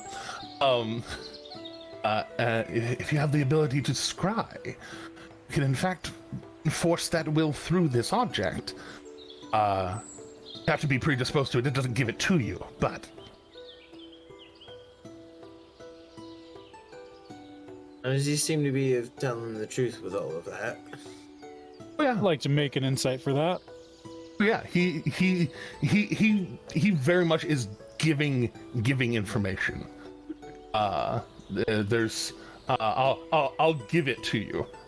There's this is a man trying to tell you what this thing can do. So either he can make a deal to take it off of you, or let you have your thing. Well, now that sounds actually quite useful for our group here. I thought it was just a really shiny rock, honestly. Well, it is a very shiny rock. That little mote of energy, yeah, that little mote of energy in it. If you're able to channel your magic through it and connect with it properly, it'll make your magic much more powerful. Right. I didn't think it did that. He extends it back towards you. Yeah, so I'll take it and I'll put it back in my own pouch for now, but I'll also pull out the other smaller hag orb. I'll be like, all right, well, what about this one? I know what this one does. And wasn't this the hold person one? What? Which color was it? The pink orb. Pink orb. Yes, that was the hold person at 5th level one. Right. Oh wow. Yeah. Yeah. And that's a useful thing. I mean, it's a one-off thing, though, whereas the other orb, like, that could be really useful for either you or Black. Oh, is the other orb consumed when you use it? No. The bigger one that he found, that is not a consumable. But the one-off. I meant the smaller one's consumable. The smaller one is a break-in use. Yeah. Gotcha. So I mean, it would be useful one time as a 5th level hold person for sure. But well, I mean, I can also learn that spell. It is on my class's spell list, so right. That's what I figured. Yeah. So like we could use this for trade for sure. Like above table, we could use this for trade, and like the other thing, like that can go to you or Blackbird, because you guys both cast spells and whatnot. I think that the way it was described, if your spells come from a higher power, I think that more pertains to Blackbird than it does to Luca. It could very possibly. Yeah, so I would probably lean towards Blackbird above board, like out of character. That's where my brain goes. Okay. I'm glad we are in agreement with that. Yep. Oh yeah. So yeah, I will offer the pink one, in trade for those bracers. As you offer that one, he spins the staff back around and puts the orb on its end close to that one, and it's almost like a little bit of almost a magnetic pull to try and like lift it out of your hand with that end. I mean, yeah, I'll let it go. He's checking it out. So. And it floats above the tip of the staff as he kind of pulls it in closer to just look at it, and kind of looking through it. He inspects it. Yeah. Describing to him what you know about it, and him kind of looking through and kind of seeing what you've seen through it. Yeah. Oh, this is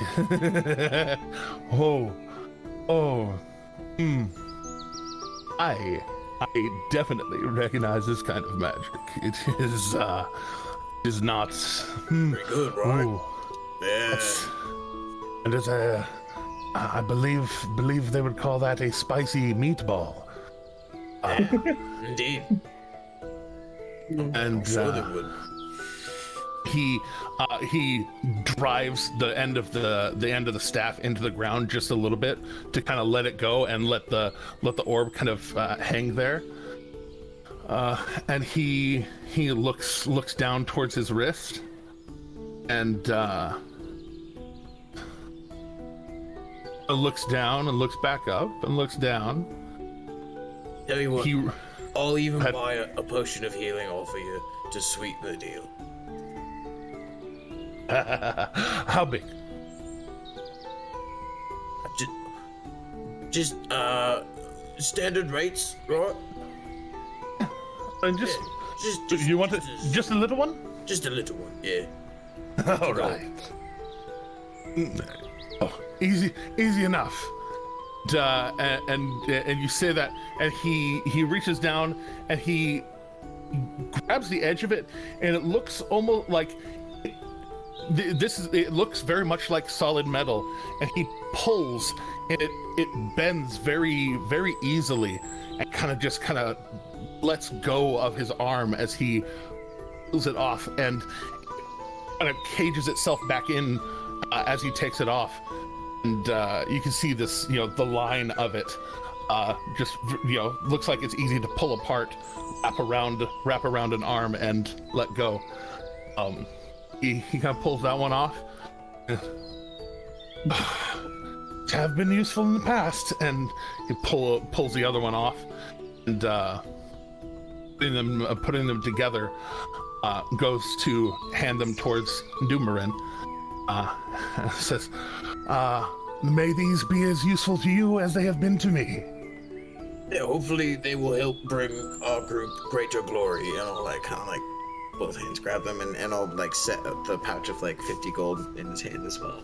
Yeah, he'll actually take that from you by hand, and kind of quick opening, doing a little shake around, make sure it's at least almost right, and he pulls it tight, tosses it towards his Firbolg friend, and the Firbolg kind of goes over to one of the carts.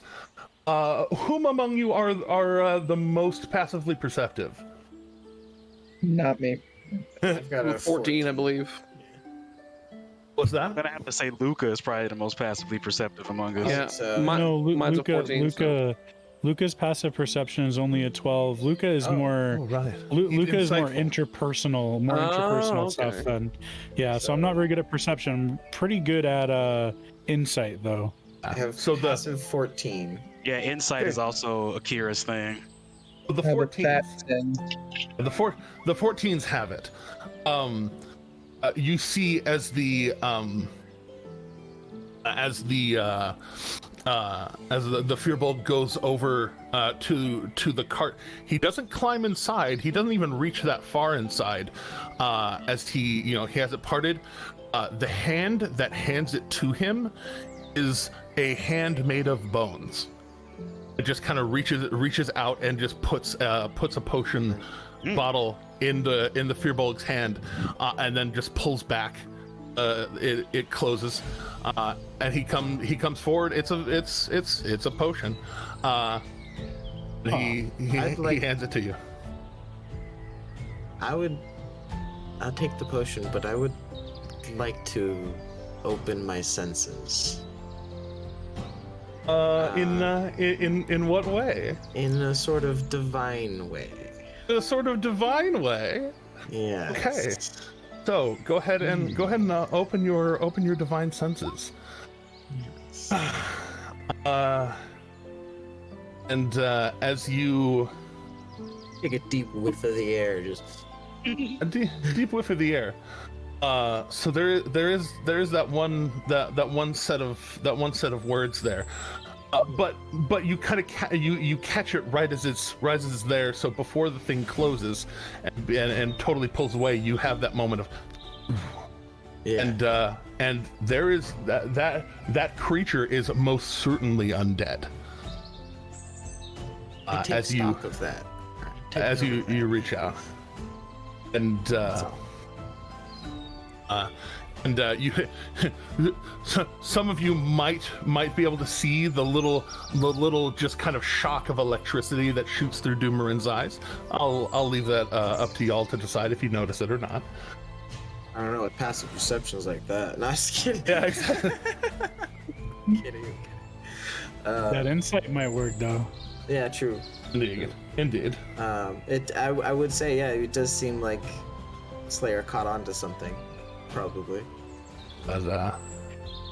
But he smiles and anybody else in the market?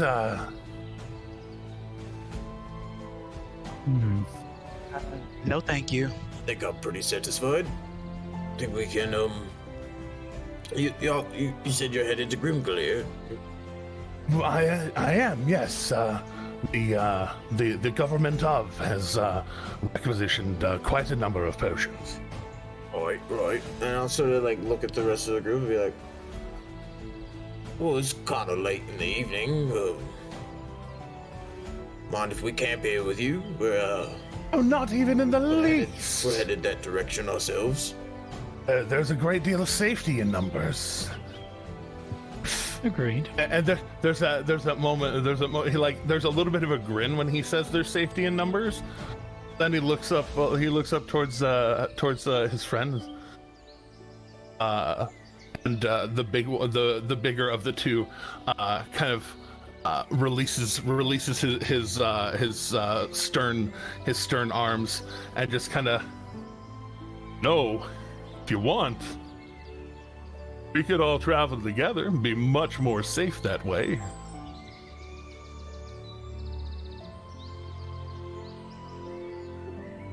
We should talk it over, yeah, guys? Out of character, how many days left to travel do we estimate we have? Out of character, judging by the amount of travel that y'all have done through this area, probably one and a 2 and maybe about 3 days, if all goes well. That's a big if right there. Big if. That's an if the size of the Empire State Building right there. The other question is, if we decide not to travel together, we probably won't be apart by much. So, I mean, it would. If there is something going on, it might be easier. I'll say their carts are more heavily laden than yours, or comparatively, y'all can walk. Sprechen, he does seem to at least take notice of the plates of bullet that y'all have in your trunk. We do have that, yeah. Yeah, we do. He doesn't ask about them because you didn't offer them. But actually, as an out of character thing, were y'all intending to try to make something out of them, or was the intent to market them? I'm intending to make something. Yeah. I think you're intending okay. to. I don't know. Then in that case, it makes sense that we wouldn't offer them. Yeah, no. Yeah. And if you did offer them, Erdrin would be in your head like, shut up right now. Yeah, you might no. Luca knows quite well that Erdrin is a crafter, that he makes arms and armaments. So like, Luca would assume, or we probably even discussed that you're planning to make stuff out of it. So yeah, Luca's not going to offer anything up from under you. He only did that once, and it was because it was the only way that he could save the situation. Right. Yeah. I will say, can I try to recognize anything about those bracers, like maybe who the maker was or what they're made of or some kind of jazz? You can tell just from their make. They were crafted to. They look like they're made of gold, or at least the outer part of them are most certainly made of gold. But in their construction, they were made to hold an enchantment. Usually when something like that can hold an enchantment, like you can have something do things that they would not normally physically be able to do, like being able to bend something that's gold and then have it come back to its proper form, proper shape. Yeah. But besides that, go ahead and just real quick make a history check, Eredrin, just to see if you can suss that out. Ed, what was that, Slayer? I'll try to help him with that if I can, since I'm also proficient and I have them in my possession. Well, I'll say you're proficient in history. It's a very specific, like, maker of things. Might be a little bit more his wheelhouse. Fair enough. Yeah, it's a bit niche. But an 18 was the good. 18. With that, you wouldn't recognize exactly who is definitely within a design philosophy that is within the Onyx and Ivory. Oh. And so, did I get actually told what that larger hag orb was? Yes, I'll say mechanically. So I can put you it would in my inventory. Mechanically, you would understand it as a rod of the Pact Keeper +1. Oh, okay. But it is in the form of a crystal orb. Okay. That is with that enchantment and everything on the orb, it does make it worth over 1,000 gold pieces, which does make it available as a scrying focus. Right. I'm gonna flat out ask him. I'm gonna say, who do you know from the Onyx and Ivory Guild? There's that moment where like he's in the middle of just kind of like, you know, getting stuff ready to like settle down, like mid starting to sit down, you ask, and he like stands back up. Who do you know within the Onyx and Ivory? Myself. Who are you? I'm Eredrin. That is not a name that I recognize. Who's your master? Fisher. And Grimglair. Master Shimmerfist. Oh, we're just telling this guy everything. Okay, cool. He seems chill. Akira is kind of side-eyeing Eredrin, like, what? This is like new for him to be so forthcoming with information. So Akira is just looking like, who are you? Yeah. Nock is 100% suspicious of pretty much everybody he ever comes across. He's like, I don't trust this guy. Why? He has a face. He has a face, and I don't. Yeah. But Trust people with faces. No. Exactly. This guy's got two faces. How can you trust him? Exactly. And Does he have a coin? Anyway. he doesn't have a coin. He actually pulls out a dagger from under his cloak. You hear it unclick as he kind of unsheathes it, and the flat of the pommel has an onyx and ivory OI kind of layered over the way it is, and with the appropriate kind of dark circle for the O and the white lines for the I, and Yes. and it has a few jewels in it. You can tell it's lightly enchanted. As he kind of like holds it out, flips it around his hand a few times. He knows his way around a dagger, but then just kind of like presentorily proffers it at least to look at and observe. Yes. I move items not even all around the Empire, but quite further than that if necessary. The Onyx and Ivory treats me very well as a purveyor of goods. I can see.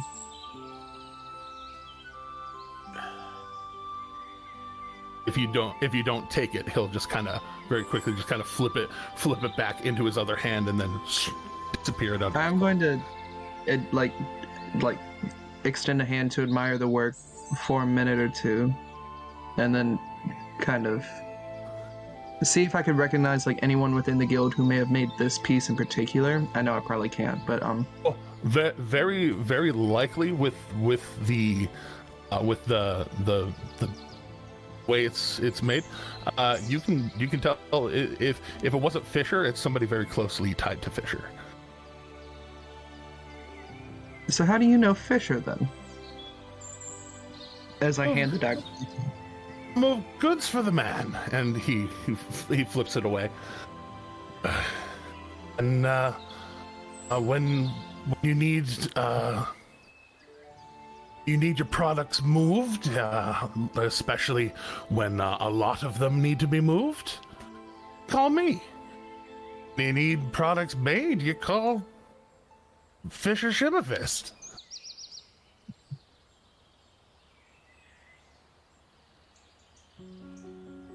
I'm just gonna keep nodding lightly. I'm just like kind of like eyeing him, but like in a very like I got you kind of way, but just like nodding. By the way, Slayer, those were to be crystal clear. Those were braces of defense you just got. I was hoping so. Yeah. Okay. Yeah. That's why I'm trying to figure out their AC. Clarity. I know who best benefits from these. Clarity. Thank you. But and especially for you have ties to Master Shimmerfist, you may definitely share seats around my fire.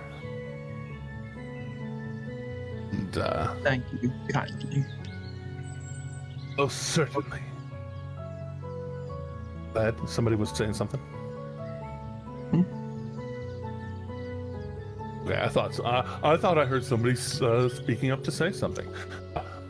In that case, So he's. I just want to. I'm trying to follow the conversation here. Well, everything he is offering to like just travel with us on our last few days. Yeah. Okay. and a group the size of yours, especially on a well-worn road, would provide a certain amount of notheth witheth utheth. Slayer did say he kind of like when he looked back at you guys when it was first brought up, he said, "Oh, I think we should talk about it though first, don't you think?" Yeah. And he kind of like gave each of you kind of a semi-meaningful look when he said that. Yeah. Kind of like I would have like look kind of like secretly like not making it not obvious for them, but kind of leaning into like somebody like Luca or Erdrin or somebody that not directly in conversation with at that time, saying like it might be beneficial to have them around, especially if they can provide some certain supplies and a sign of good faith, I guess. Okay. I am gonna If they're trustworthy. I am gonna hop in everyone's head and I'm gonna say, I don't know about y'all, but especially considering the Onyx and Ivory, I feel we can trust them.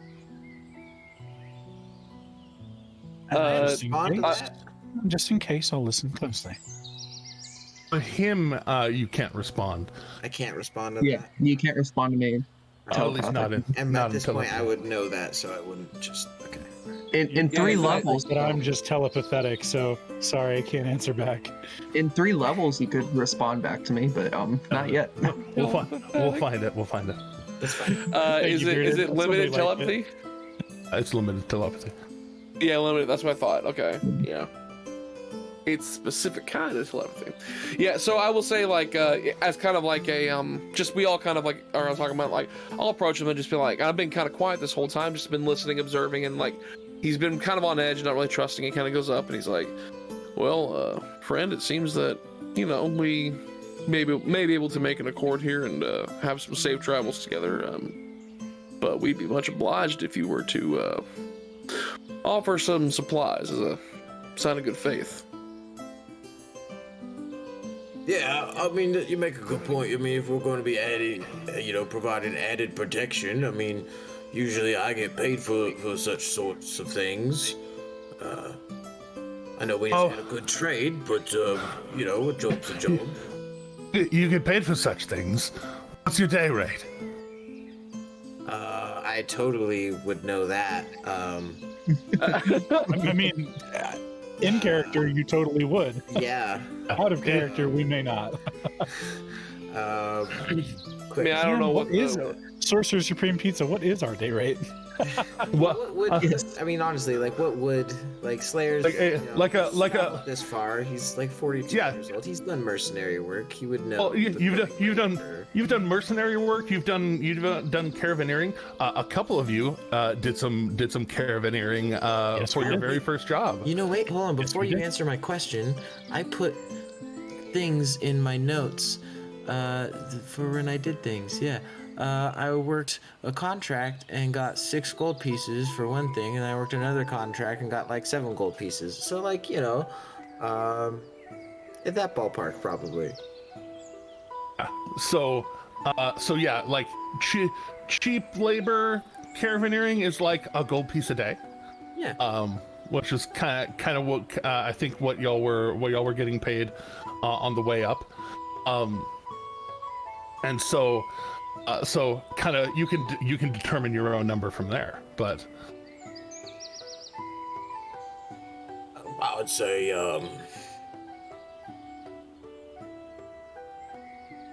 he kind of looks back at our cart full of bullet hide.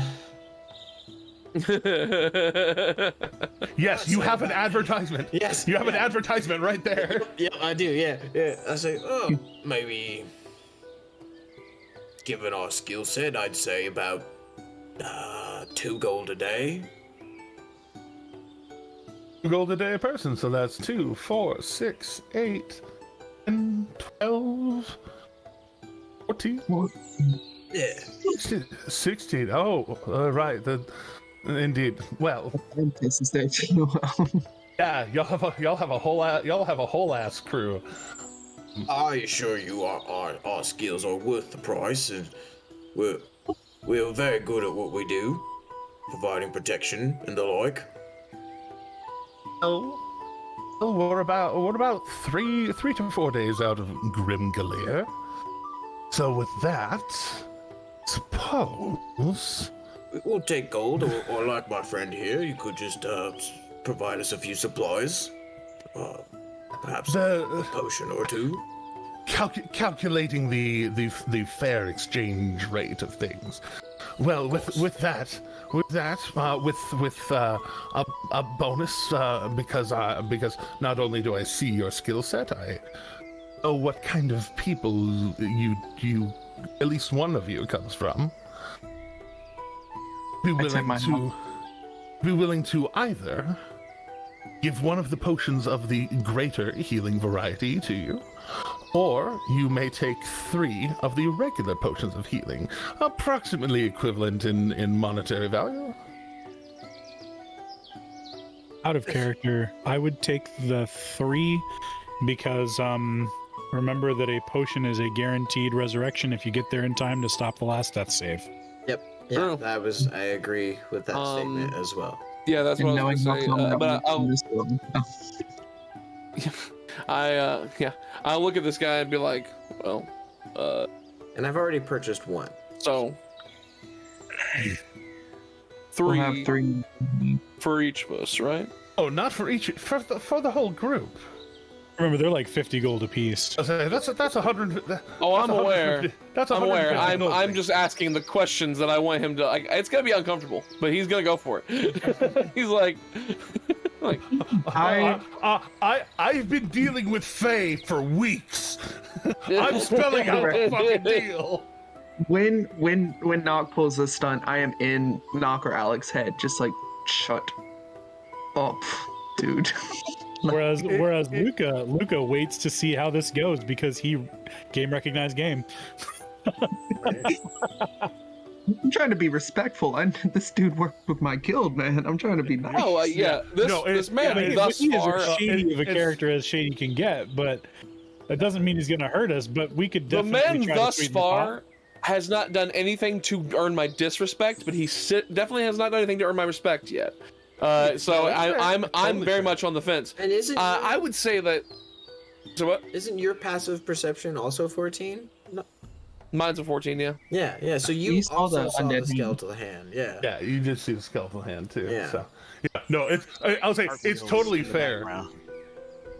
Yeah, I'm definitely like on edge. Like I don't distrust the guy. I fully don't trust the guy yet. Yeah. So I'm just kind of like sitting there going like, well, and the only reason I bring that up is because I feel like, and he looks back at the body of the bullet and be like, I just feel like that level of protection is worth something significant.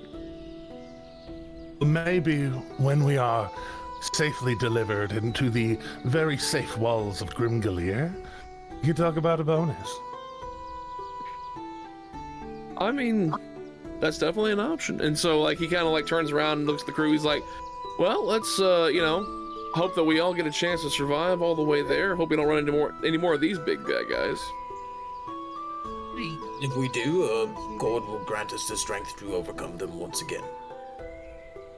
But kind of, if it wasn't, sorry, I have a screaming child. It's alright. It's okay. Sorry, kid was freaking out. I will say that if it wasn't obvious with my roleplay, because I'm trying to, that distracted me a lot. But basically, I'm trying to put it on thick of like, man, I sure hope we survive there all the way. I mean, hope we don't run into these bad guys, and like, just, man, if only we had something to help us along the way, that kind of thing. That's funny. Go ahead and throw down a persuasion check. I am fully face palming right now. And Slayer's just kind of being like, oh no, I mean, like, we totally handled it last time. I mean, he's not trying to throw down at all. What the hell?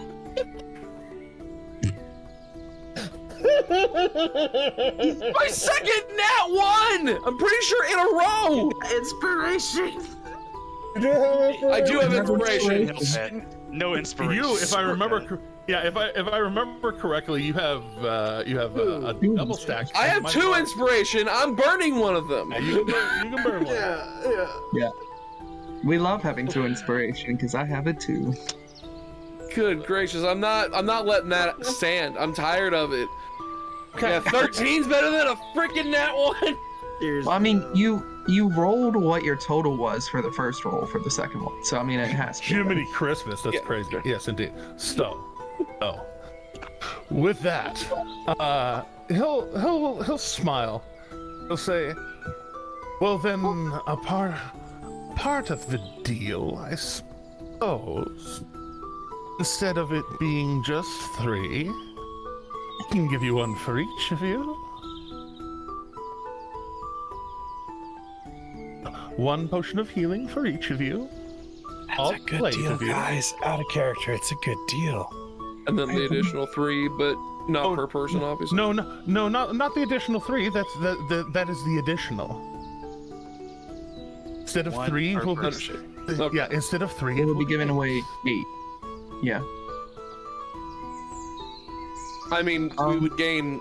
We'd have a net worth of up. Everybody would get 1. So yeah, net gain of 5. yeah.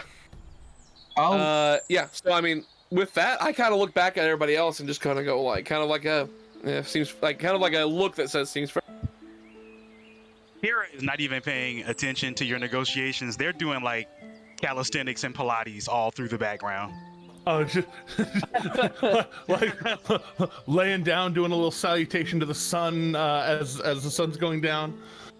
Yeah, Kira is not paying attention to, like, they are not even vaguely interested in these negotiations because that's just not their thing. So I'll extend a hand out to accept the offer at this point. And you go to shake hand, and he kind of like keeps his hand back and then just kind of like waves it towards Breaker, his big friend, and Breaker goes over and again parts the curtain, and a kind of a apple crate of potions is produced and handed to him with eight of the regular healing potions in it, and he kind of brings it over one-handed because he's huge, and he offers it as a to you as a basically deal. I take the crate and I go and set it on our cart for people to take out what they need from it. And with that, gathering together, settling in for the evening, it is a lot more peaceful of an evening. Slayer, you seemed like you were trying to at least get a hold of your teammates to talk with them in private. Atheist does kind of end up wandering off back towards his carts.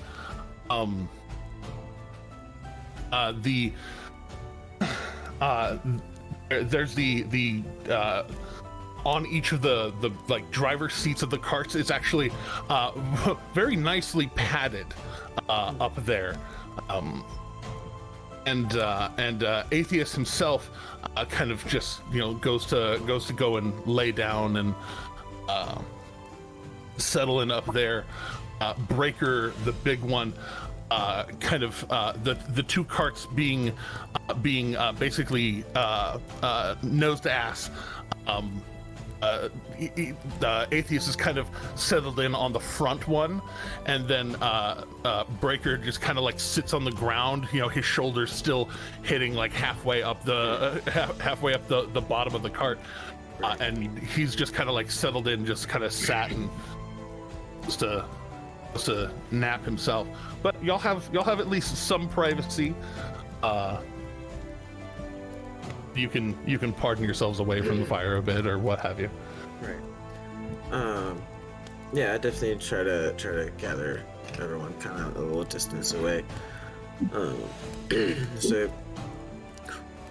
So I don't know if anyone else noticed it, but when that larger gentleman went back to the cart there, it was like a skeletal hand that handed him what he was looking for. And, what? Yeah, I clocked that. You did? Okay, so I'm not crazy. It was a skeletal hand. It reached out and handed him the thing. It was a potion. And so I reached out and to Cord to help me suss it out. And it's definitely an undead thing in there. Yeah.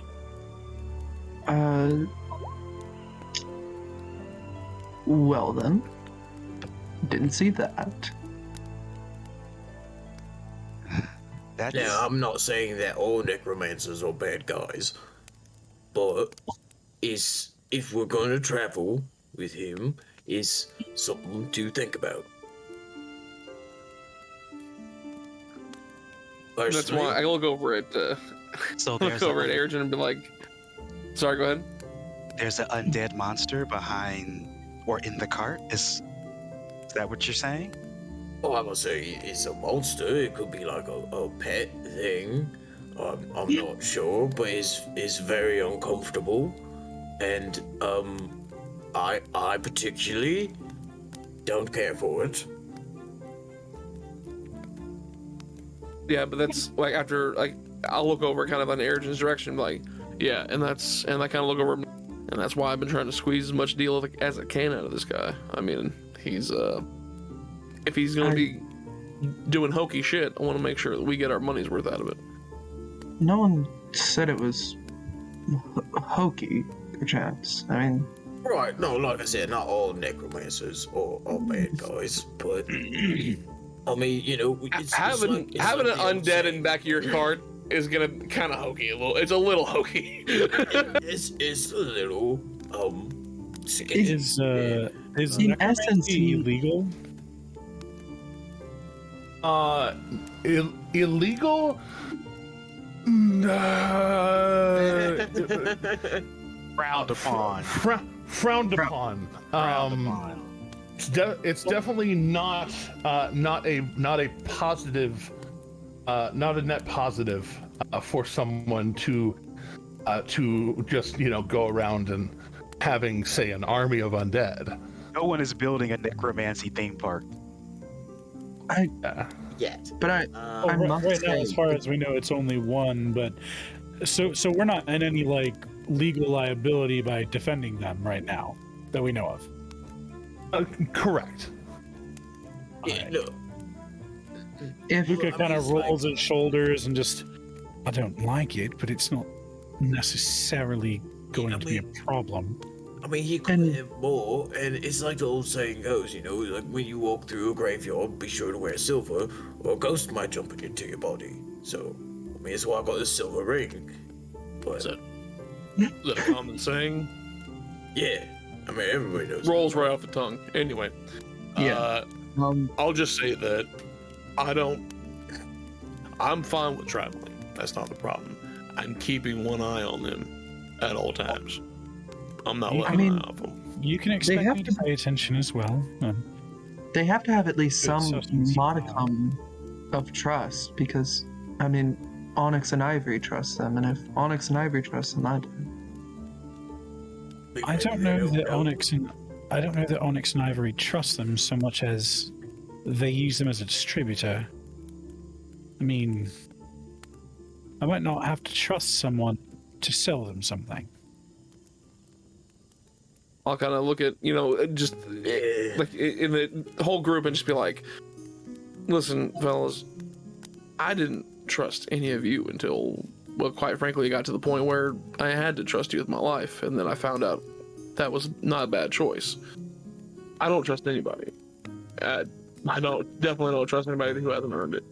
So I can tell you that on my side of the fence, I will be keeping an eye on them, and I will make sure everyone is alert the second I see anything out of place. For the exact same reason that I don't know if your friends actually trust these people, the same could be said in the opposite direction. We don't necessarily have to trust them to guard them. It's a short trip. There is safety in numbers. And What I say? gods know we've been plagued by a certain lack of safety.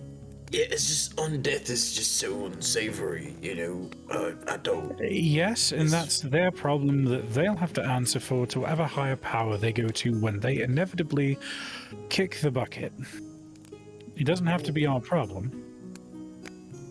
I mean, I can think of like at least one god that definitely will take offense to that. Well, luckily it's not strictly illegal in the Dundalian Empire, so if they go down for it, it's not our problem. Oh, necromancy in the Dwendalian Empire. We're in the Dundalian Empire. Yeah, sorry. My brain like skipped over the fact of like societally, like at large over the over the world, here and there. But yeah, no, in the Dwendalian Empire, yeah, like actively practicing necromancy is kind of at least a little bit illegal. Okay, so then that would change Luca's perspective. Luca would instead say, but on the other hand, practicing necromancy in the Dwendalian Empire is illegal. Yeah, I mean, rightfully so. It's unnatural. Well, you shouldn't be messing with people's dead bits. It's not right. Morin, I don't disagree with you. Please don't think that. I'm pretty sure we all agree with you. Oh, yeah, I would like to know. It sounds like we are all in agreement. I'm just. Yeah. It makes me very uncomfortable. I would like to note we're not exactly upstanding citizens. All of us have murder linked Never to our mind me. name by this point. Speak for yourself. Were we murdered? I follow. Luca grins. Just speak for yourself. You do know what Well- an accomplice is, right, Luca? I know that when it comes to an investigation, it's what you can prove. I'd also posit that I don't think I've murdered anybody thus far. You have them. Self-defense. Only in self-defense. Self-defense is what it comes down to. I have made sure that's my case. Yeah, no, However, really just- people. Just because we've done things that are slightly questionable in the past doesn't mean that we need to be associated with that. So my suggestion would be that we work with them, we protect them, but we keep our camp slightly separate from theirs. So do you plan to pull up That their sounds rear? fair. Do you plan to pull up their rear, or? We'll camp very nearby. Within a reasonable distance so that we can answer if there's anything that happens. Well, yeah. I mean, we should still stay. I guess if we're gonna do, if we're gonna do the job still, then we should at least bring up the rear so that nothing could approach them from there, and they're moving slower than us anyway. So. And I'd like to make something clear to all of you, and this is something that I'd like you all to agree with me on. If the Dwendalian Empire becomes involved, if Dwendalian soldiers or guards are involved, we don't work for them. Got it? Even at risk of losing the entire reward, you do not want to be caught with that. So, if the Dwendalian Empire becomes involved, they're on their own. Speaking of the Dwendalian Empire, the worship of Kord's totally kosher, right? You have not seen a single temple to Kord in any civilized place that you've been in the Empire. The only shrine of Kord that you've seen in the Empire has been the one you just saw. Is it not public knowledge what is legal and what's not? Temple in Hupperduke? I thought they were dedicated to Kord. The temple in Hupperduke was Moradin. Yeah, it was Moradin. That was Moradin. Yes, it was the god that I very loosely followed. Kordite, though. That's what. Yes, yeah, he recognized you as a Kordite, and just kind of kept it to himself. It seems. But yes, the very well known group of deities, the narrow group of deities that are illegal in the Dwendalian Empire, are in order: Arathis the Lawbearer, Bahamut the Platinum Dragon, Moradin the Allhammer, Elor the Dawnfather, Ioun the Knowing Mentor, and the Raven Queen, the Matron of Death. So Kord is not strictly allowed. Apparently not. And you would know very much in the same realm as necromancy, being questionable to practice any necromancy outside of like healing magic. Somewhere in the same realm of being caught like trying to do necromancy, there's incarceration and fines.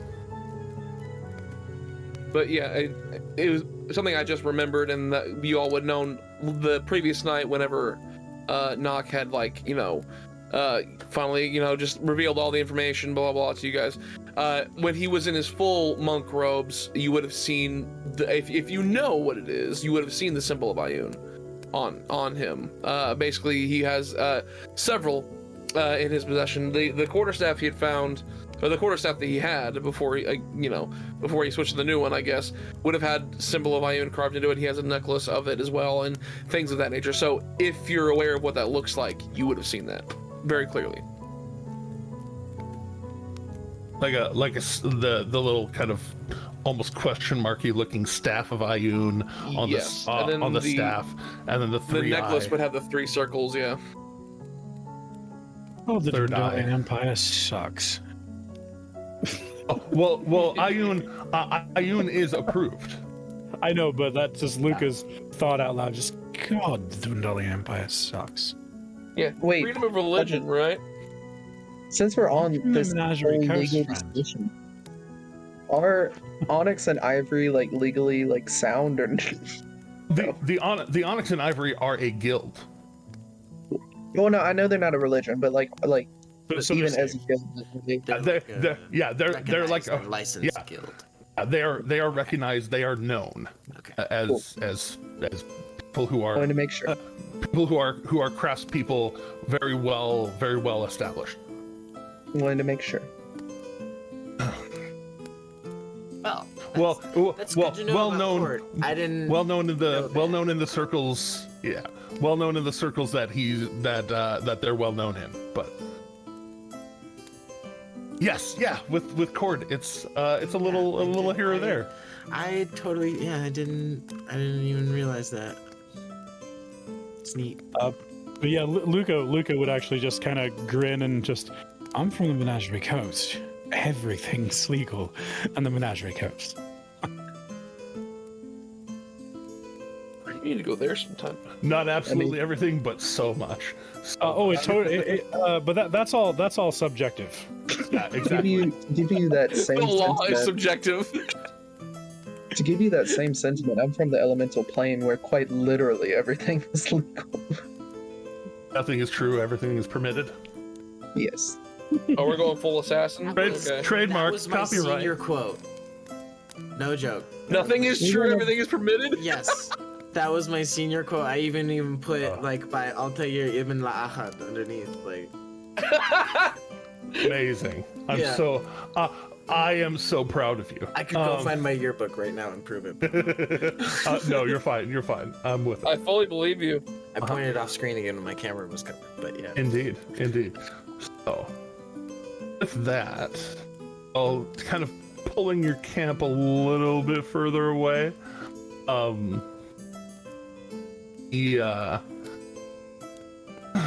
Well, here, I guess I should roll to see if something is noticed. Okay. I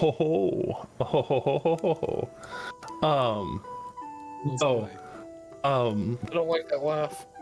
Neither do I. So, in the while y'all are pulling away, and kind of just kind of repositioning the cart a few extra dozen feet back. Both our resident Cordite Slayer and it was Knock that also has a 14, right? Yeah.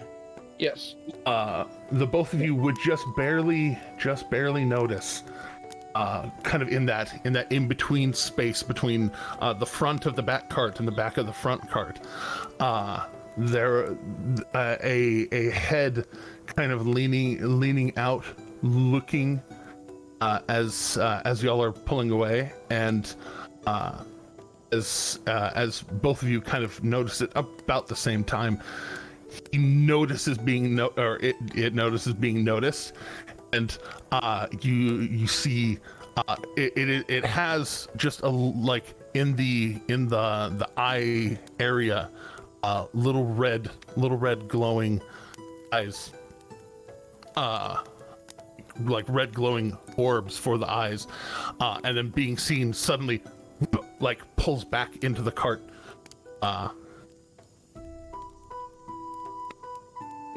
And so we just saw a head with eye. Like, do we see what it kind of like? And where is everybody else again? Like, did it look undead? Like everybody's kind of pulling away, moving the camp just a few extra feet away and everything. And Aethys is asleep on the bench of one of the carts. Atheist is asleep on the front end of the front cart. And Breaker is asleep against. Breaker is asleep against. He's asleep against the back of the back cart. Basically, they've got like the front entrance covered, the back entrance covered, and then a head popped out of one of the carts. Well, and then like in that space between, the head was kind of like peeking out, looking out, and you especially with your concerns over it, kind of see kind of it's not shaggy nasty, but it does have hair, kind of draped down around the face. The face even in the night, and the little bit of like firelight that is still available there, you see just like almost bone white face, and then upon being noticed, it pulls back in. Just did this at all look zombified to us, like undead possibly? Yeah, not zombified in the way of like oozy and nasty and stuff going. It seems better taken care of than that.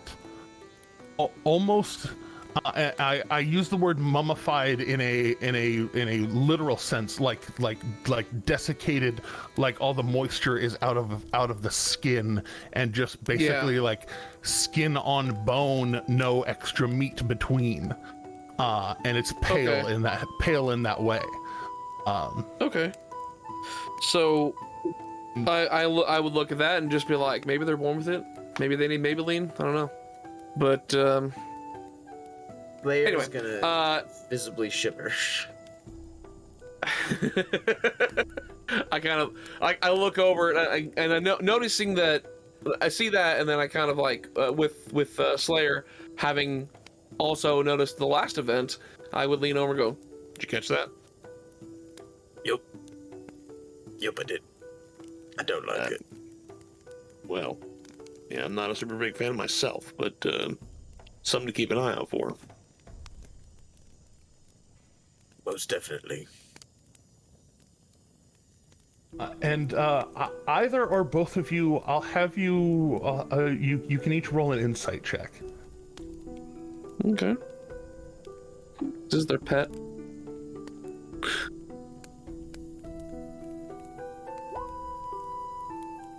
Well, I'm doing better on my rolls. Okay, we're getting there. We're getting there. One better than my last one.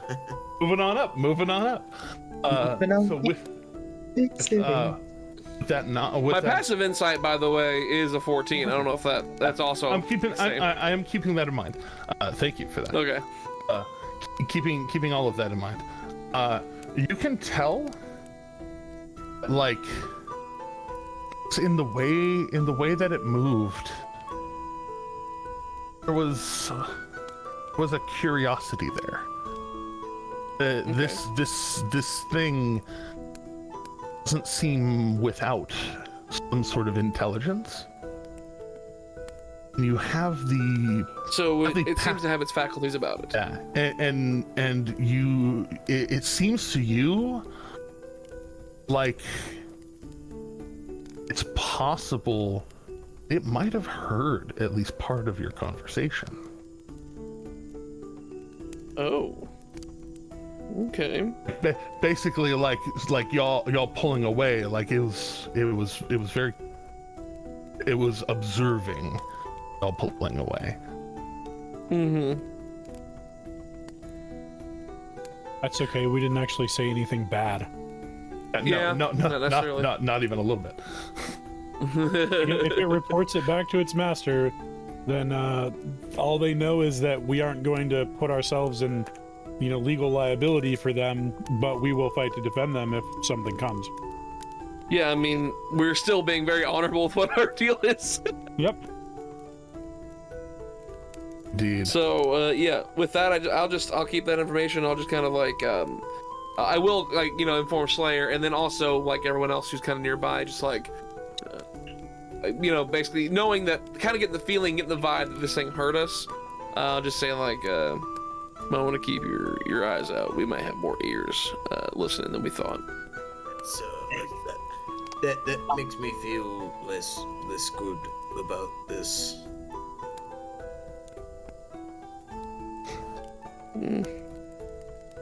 There's a reason I don't trust anybody I come across. So. Yeah, no, I'm usually a pretty trusting person, but yeah, no, you undeath is just a big taboo. It is giving Slayer the willies. Indeed. He does. He showed it his hand. And he's wearing a silver ring that's like actually kind of bulky and looks like it would hurt if you punch something with it. Yeah, it's like instead of a silver ring, you have silver like knuckle dusters. You just. All right.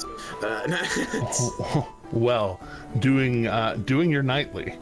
All of you having your y'all are getting into a rhythm of who does what for how long and splitting the load so that everybody gets to watch a little bit and making it more simple. The night does pass. And yeah. Can I say, before falling asleep, I'm going to take the longbow that I got today, and basically start deconstructing it down into its component. Yeah, it's very common to when you're not anticipating using a bow, unstringing it, and No, I know. all that. Yeah. Like, even beyond that, just like taking off, like starting to remove the wrappings and all of that. And if I had time through the night, I'd start carving at it some to reshape it slightly. Okay, yeah, go ahead and rock for me. You've got it's wood carver's tools or carpentry tools or both. I've got wood carver's tools. Okay, go ahead and intelligence wood carvers. All right, so proficient intelligence. Yeah. We're rolling that history again. Your favorite. My You favorite. know, you can actually make custom skills on. You can yeah. At the bottom, you can customize some skills. But for now, we can roll that. Roll 2 more times, please. Two more times? All right, I can do that. Yeah. Second roll is a killing it. 20, and third roll is a crit. Okay. So on your big and most beautiful of rollies, go ahead and in your inventory, just make a custom item that is basically project, comma this thing that you're working on that we've talked about before. Go ahead and mark 4 successes on it. 4 successes. All right, we'll do. You're kind of doing a little bit of the work to kind of deconstruct it and kind of reinforce it a little bit. I make it a little more Eredrin branded longbow. Does anybody else have anything else they wanted to be doing? By the way, y'all, you all have a multitude of skills. You're just gonna hang out by Eredrin and watch him work.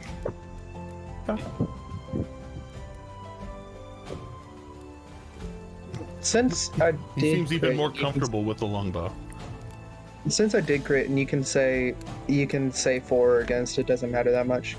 Would I have been able to get far enough along to like melt down a bit of silver to start inlaying silver into the some of the carvings that I've put on it? Yes. Yes. Doesn't take a whole hell of a lot to melt down silver, and so putting a crucible in and over the fire while doing the carving. By the time you're done doing the carving, it's melted down enough that you can kind of get it in there. Yeah. Without compromising the structural integrity of the bow.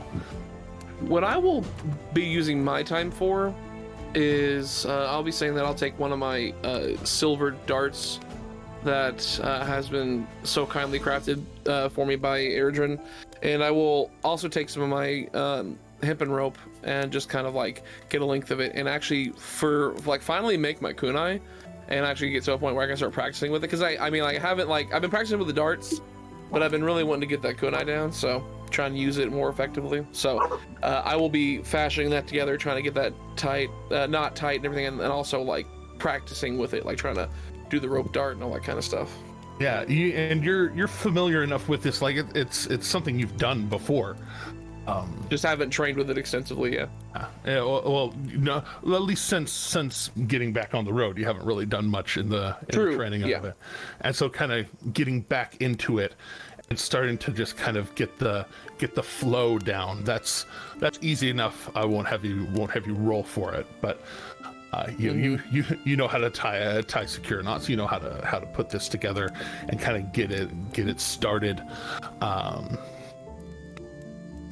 Is and I will I'm gonna make sure, because I don't necessarily need it because of the fact that it's I have the monk ability to get it back and all that. Which, by the way, I was gonna ask with the with my new key infused weapons and everything like that, it says I can get them back Does that mean that I don't have to burn a key point to actually retrieve my weapons now once per turn? That is correct. That's what I thought. Which is sick. Absolutely. And just remind me, that's basically at the end of your turn. Yeah, it's like I don't know if it says all or one, but like it just says that like they come back to me and I'm like, and I'll let you determine how you want to interpret that language. I'll give it a very quick once over because I'm pretty sure I determined the answer already based on it. 1, 2, 5, 8, 9. There I am. So, with that, you are able to wub. There it is. The actual language.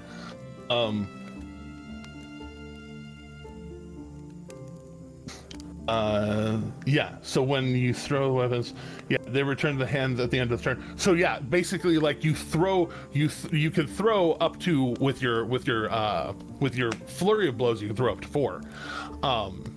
Yeah, and then at the end of your turn, just basically like, I'm centering myself. Yeah, okay, that's awesome. That's sick right there. I love it. I will say that for flavor and just for future reference as it stands, I'm practicing with this thing, but I'm practicing in a way that I have secured the end of the hempen rope to my belt line or my cinch line or whatever you want to call it, and I'm feeding it through my torso, like my garments and my torso, feeding it through my sleeve, and so it will be at all times concealed within my arm. Like it'll be tucked away in my shoulder. I'm full on Scorpion now. I'm just letting you know it's happening. Okay, you're get over making here it so. Is happening. You're making it so. Okay. Yeah. And that's what I want to do and everything like that. But like that's just for future reference. How much of a reach does a kunai give me? Is it just 5? Is it like an extra 5? With that, it'll give you an extra 5 feet. So I'm at 10 foot now. Okay, cool. Now, yeah. Getting awesome. More used to that feeling of that being there. Now, getting down into it. As the DM, does that count as a ranged weapon or a melee weapon? That counts as melee. That's melee reach. I figured, because like it's reach with melee. I figured, but I wanted to see what your official. So that means that. Anyway. For benefiting from your abilities, if you were to sharpshoot with it, you could try to sharpshoot with it. True. I was also thinking about. It can function as either mechanically. I was also thinking about mechanically a certain green flame. I don't know if that would also count as that. It could arc between one or the other. Okay. Cool. Yeah. All right. Awesome. Combo moves. Hell yeah. Yeah. I'm about to rock some shit. About to rock some shit, indeed. Yeah, you actually, if anybody was to watch and see me practicing this, if that's the case, what I'm doing is I'm actually taking this kunai and I'm striking, like, for example, like maybe like going for a tree or something, or maybe I've set up some kind of target on a post. And what I'm doing is every time I successfully strike and hit, you'll actually see a bit of, like, if you're looking, a green flame will actually leap from that to another target, and I'm trying to knock both of them off the post using that, like 5 feet away, I should say, 5 foot away from the original target. Oh yeah, it's love green flame blade. Nice It's choice. super useful, and just kind of feeling that energy with the staff on your back. Did he jump? Oh no. He just dropped, yeah. Oh no. Well, we'll get into that description in a minute. Jumping over to Luca with the thing that you sent to me. Yes. You get a response of, "Oh, it'll be good to see you. Yeah, Eric already made it. He's doing great. Atheist. Yeah, glad to travel with. Yeah." He's a good friend of mine.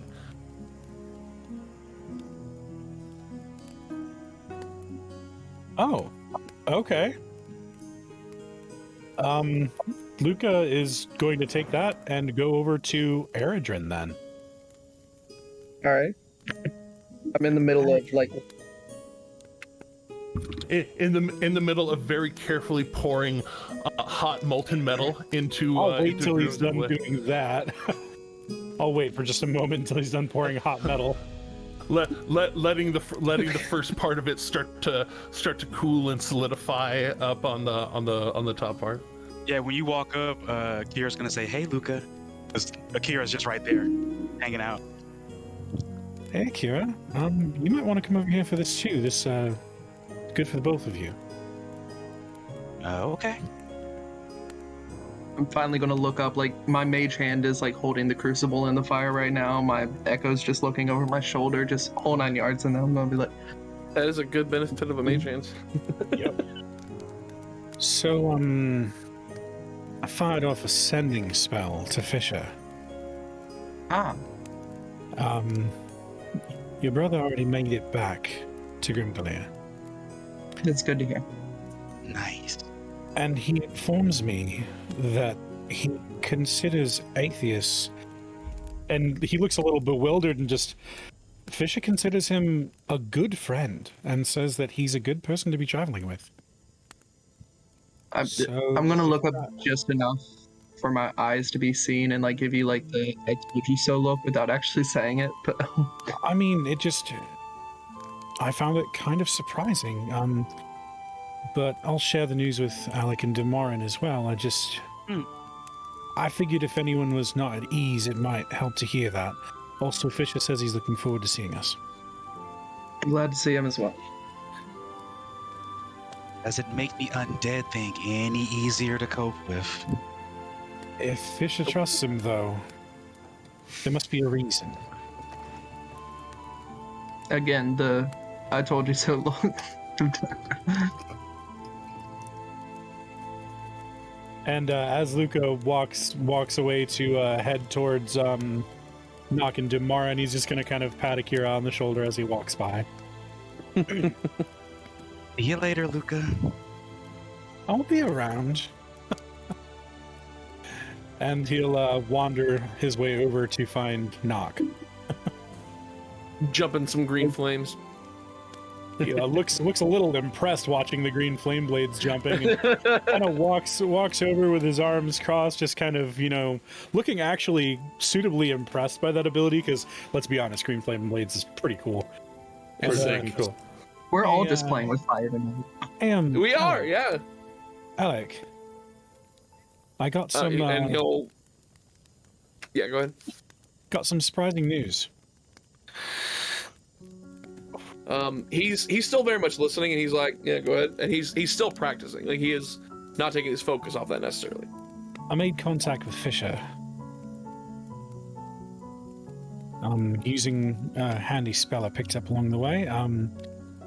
But Fisher said that Eric already made it back, so there's that. And he considers atheists to be a good friend. And he told me that he thinks it's good that we're traveling with him. So, at least, if that helps any, I know that the undead thing is still a little bit... squicks me out. I know it squicks the rest of us out a little bit, but at least we know that for whatever reason, Fisher does approve of the man. And so, while, yeah, again, still not taking his focus off of it, like, while practicing, goes, I'm still not going to apologize for being suspicious, but... Oh no, you didn't do anything wrong. In fact, I was kind of waiting to see how that turned out. I like that. I love watching a good deal go down. Wouldn't dare so disrupt it. Yeah, exactly. So he kind of rails it back up and everything like that, and he's like, well, let's just hope that his instincts are right on instead of I hope he's not being led astray by his own self. Well, he's got over 200 years experience on me, and he stayed alive this long. In the Empire, I've dealt with people that could pull the wool over a god's eyes, so I don't trust anybody.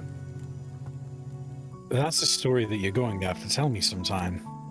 Which reminds me, there's a story that I have to tell you sometime. perhaps when we get back together at the end of camp tonight. Maybe. I do need to explain why you had to save my ass the other day. Yeah, but I was letting you take your due time on that. I'm not gonna rush you on that. Honestly, I was waiting for when we stopped, getting, attacked. Based by everything trying to kill us? Yeah, me Yeah, too. it does make it a little bit difficult. But when we gather back at camp for the night, I'll talk to you about it. Yeah. And he'd head over to Demarin and kind of explain the same thing to Demarin. I know we only have like 8 minutes left, so I don't want to take up all the time. Yeah, Demarin will just kind of be like, he'll be like, oh yeah, I don't know who Fisher is. That doesn't really help me at all. That's fair. He sounds like a great guy, really. Sounds like he's really good at fishing. No, basically it would just be I made contact with a guy in Grimgalier, and he did in fact count Atheist as someone who he finds trustworthy. So at the very least, there's that. I was like, it's Adrian and Akira's dad. Yeah. Oh yeah. Well, I mean, that lends him a great deal of respect in that regard. But again, I don't know the guy. I don't know this guy. I've met you guys. You seem great. I really care about you guys. You guys seem cool. But, I love Demarin so much. But yeah, undead. It's a huge factor from It has given him the willy. They're a bit skeevy, yeah. Like you didn't see the way that thing looked at me a few seconds ago. It was bone chilling. It looked at you a few seconds ago. Well, I mean, my sense of time's a little off, but it was while we were moving the camp. Its head popped out, and it Still, looked that's a right lot. at me. That's a lot more recently than I'd realized. I swear. You want me to detect magic on you and find out if something's wrong?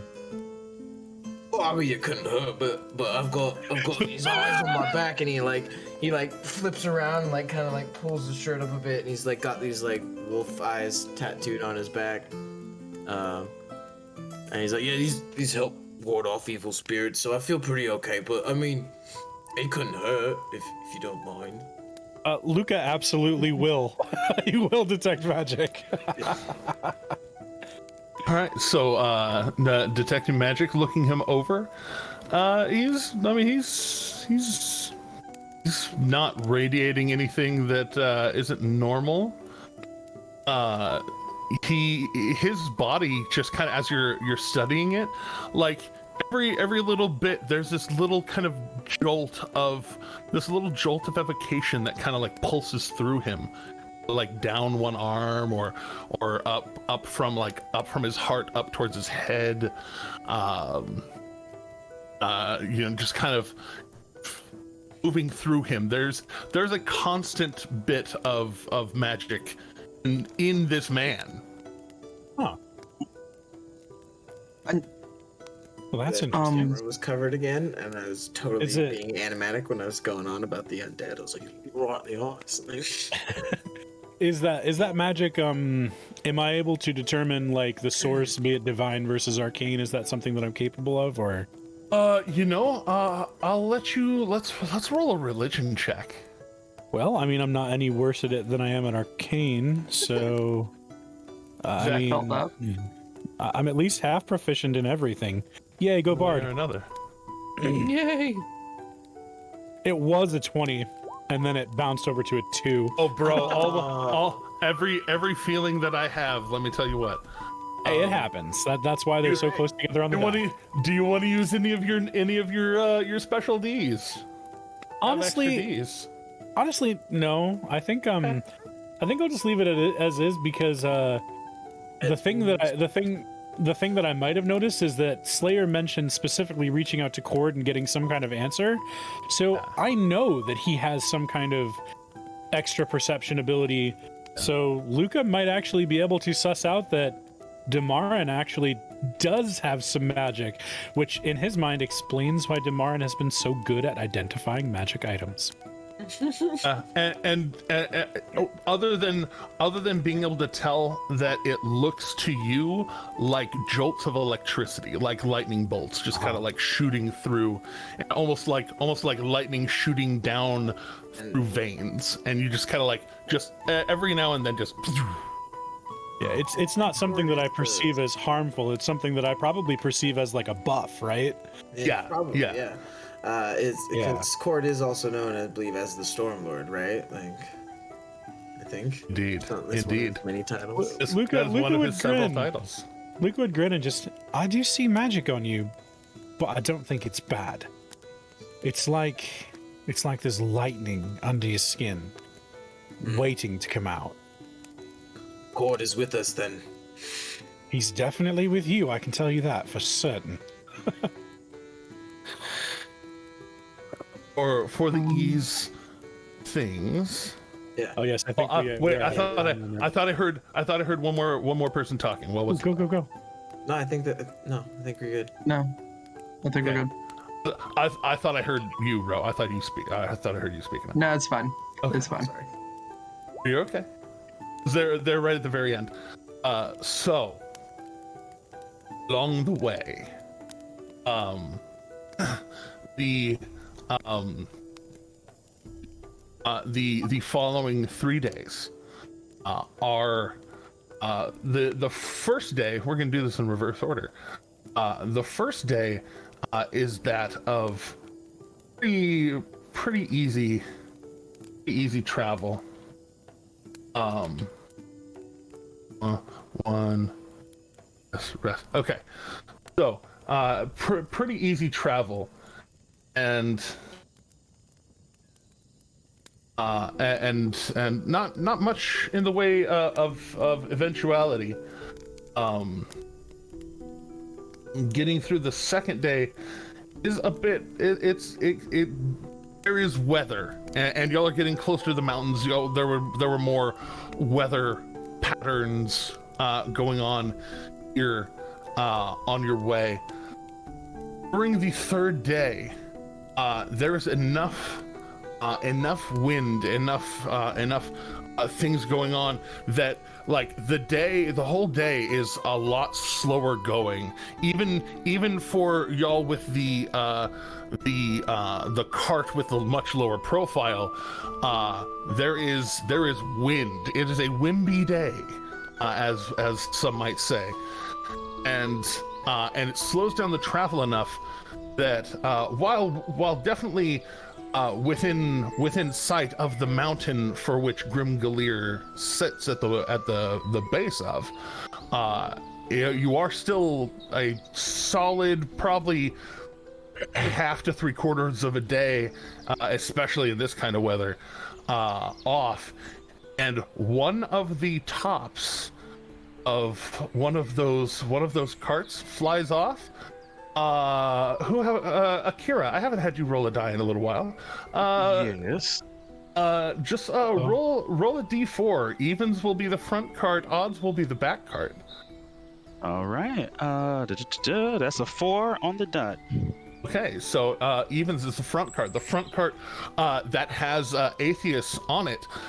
The top of it starts to loosen and gets caught by the wind and just gets fucking ripped off, and just like it is tumbling in the wind like a trash can. You know what I mean? It's just it's fucking gone. It's fucking gone, mate. As it flies off, you see a pair of boys. One of them, grayish black hair cascading down to a little bit past the shoulders. Also, kind of robed up, almost very similarly, slightly less well robed than Atheist, but similarly robed, and now like they basically were like trying to hold on to it, and it got ripped out of their hands. The other one kind of a sandy brown, same thing. Both of them both of the boys' skin is desiccated to their face. They are very bony, very thin, very skeletal almost. But the top flies away, and they're both like arms up, like, and you see them both like, and you hear voices, and they're a little bit raspy, and just kind of like, no. They both look back towards those of you who are off cart, and can see there's that little bit of like, they kind of look at each other, and that's where we'll leave off. All right. That was good, guys. That's great. All right. Woo! Bam. All right. So we'll pick back up on the evening of the 3rd of Sidenstar, 8:36 PD. Next week, actually, because of the way that my fourth Sundays go, I will ask the ingredients that are currently represented. I don't have a fourth Sunday obligation this month.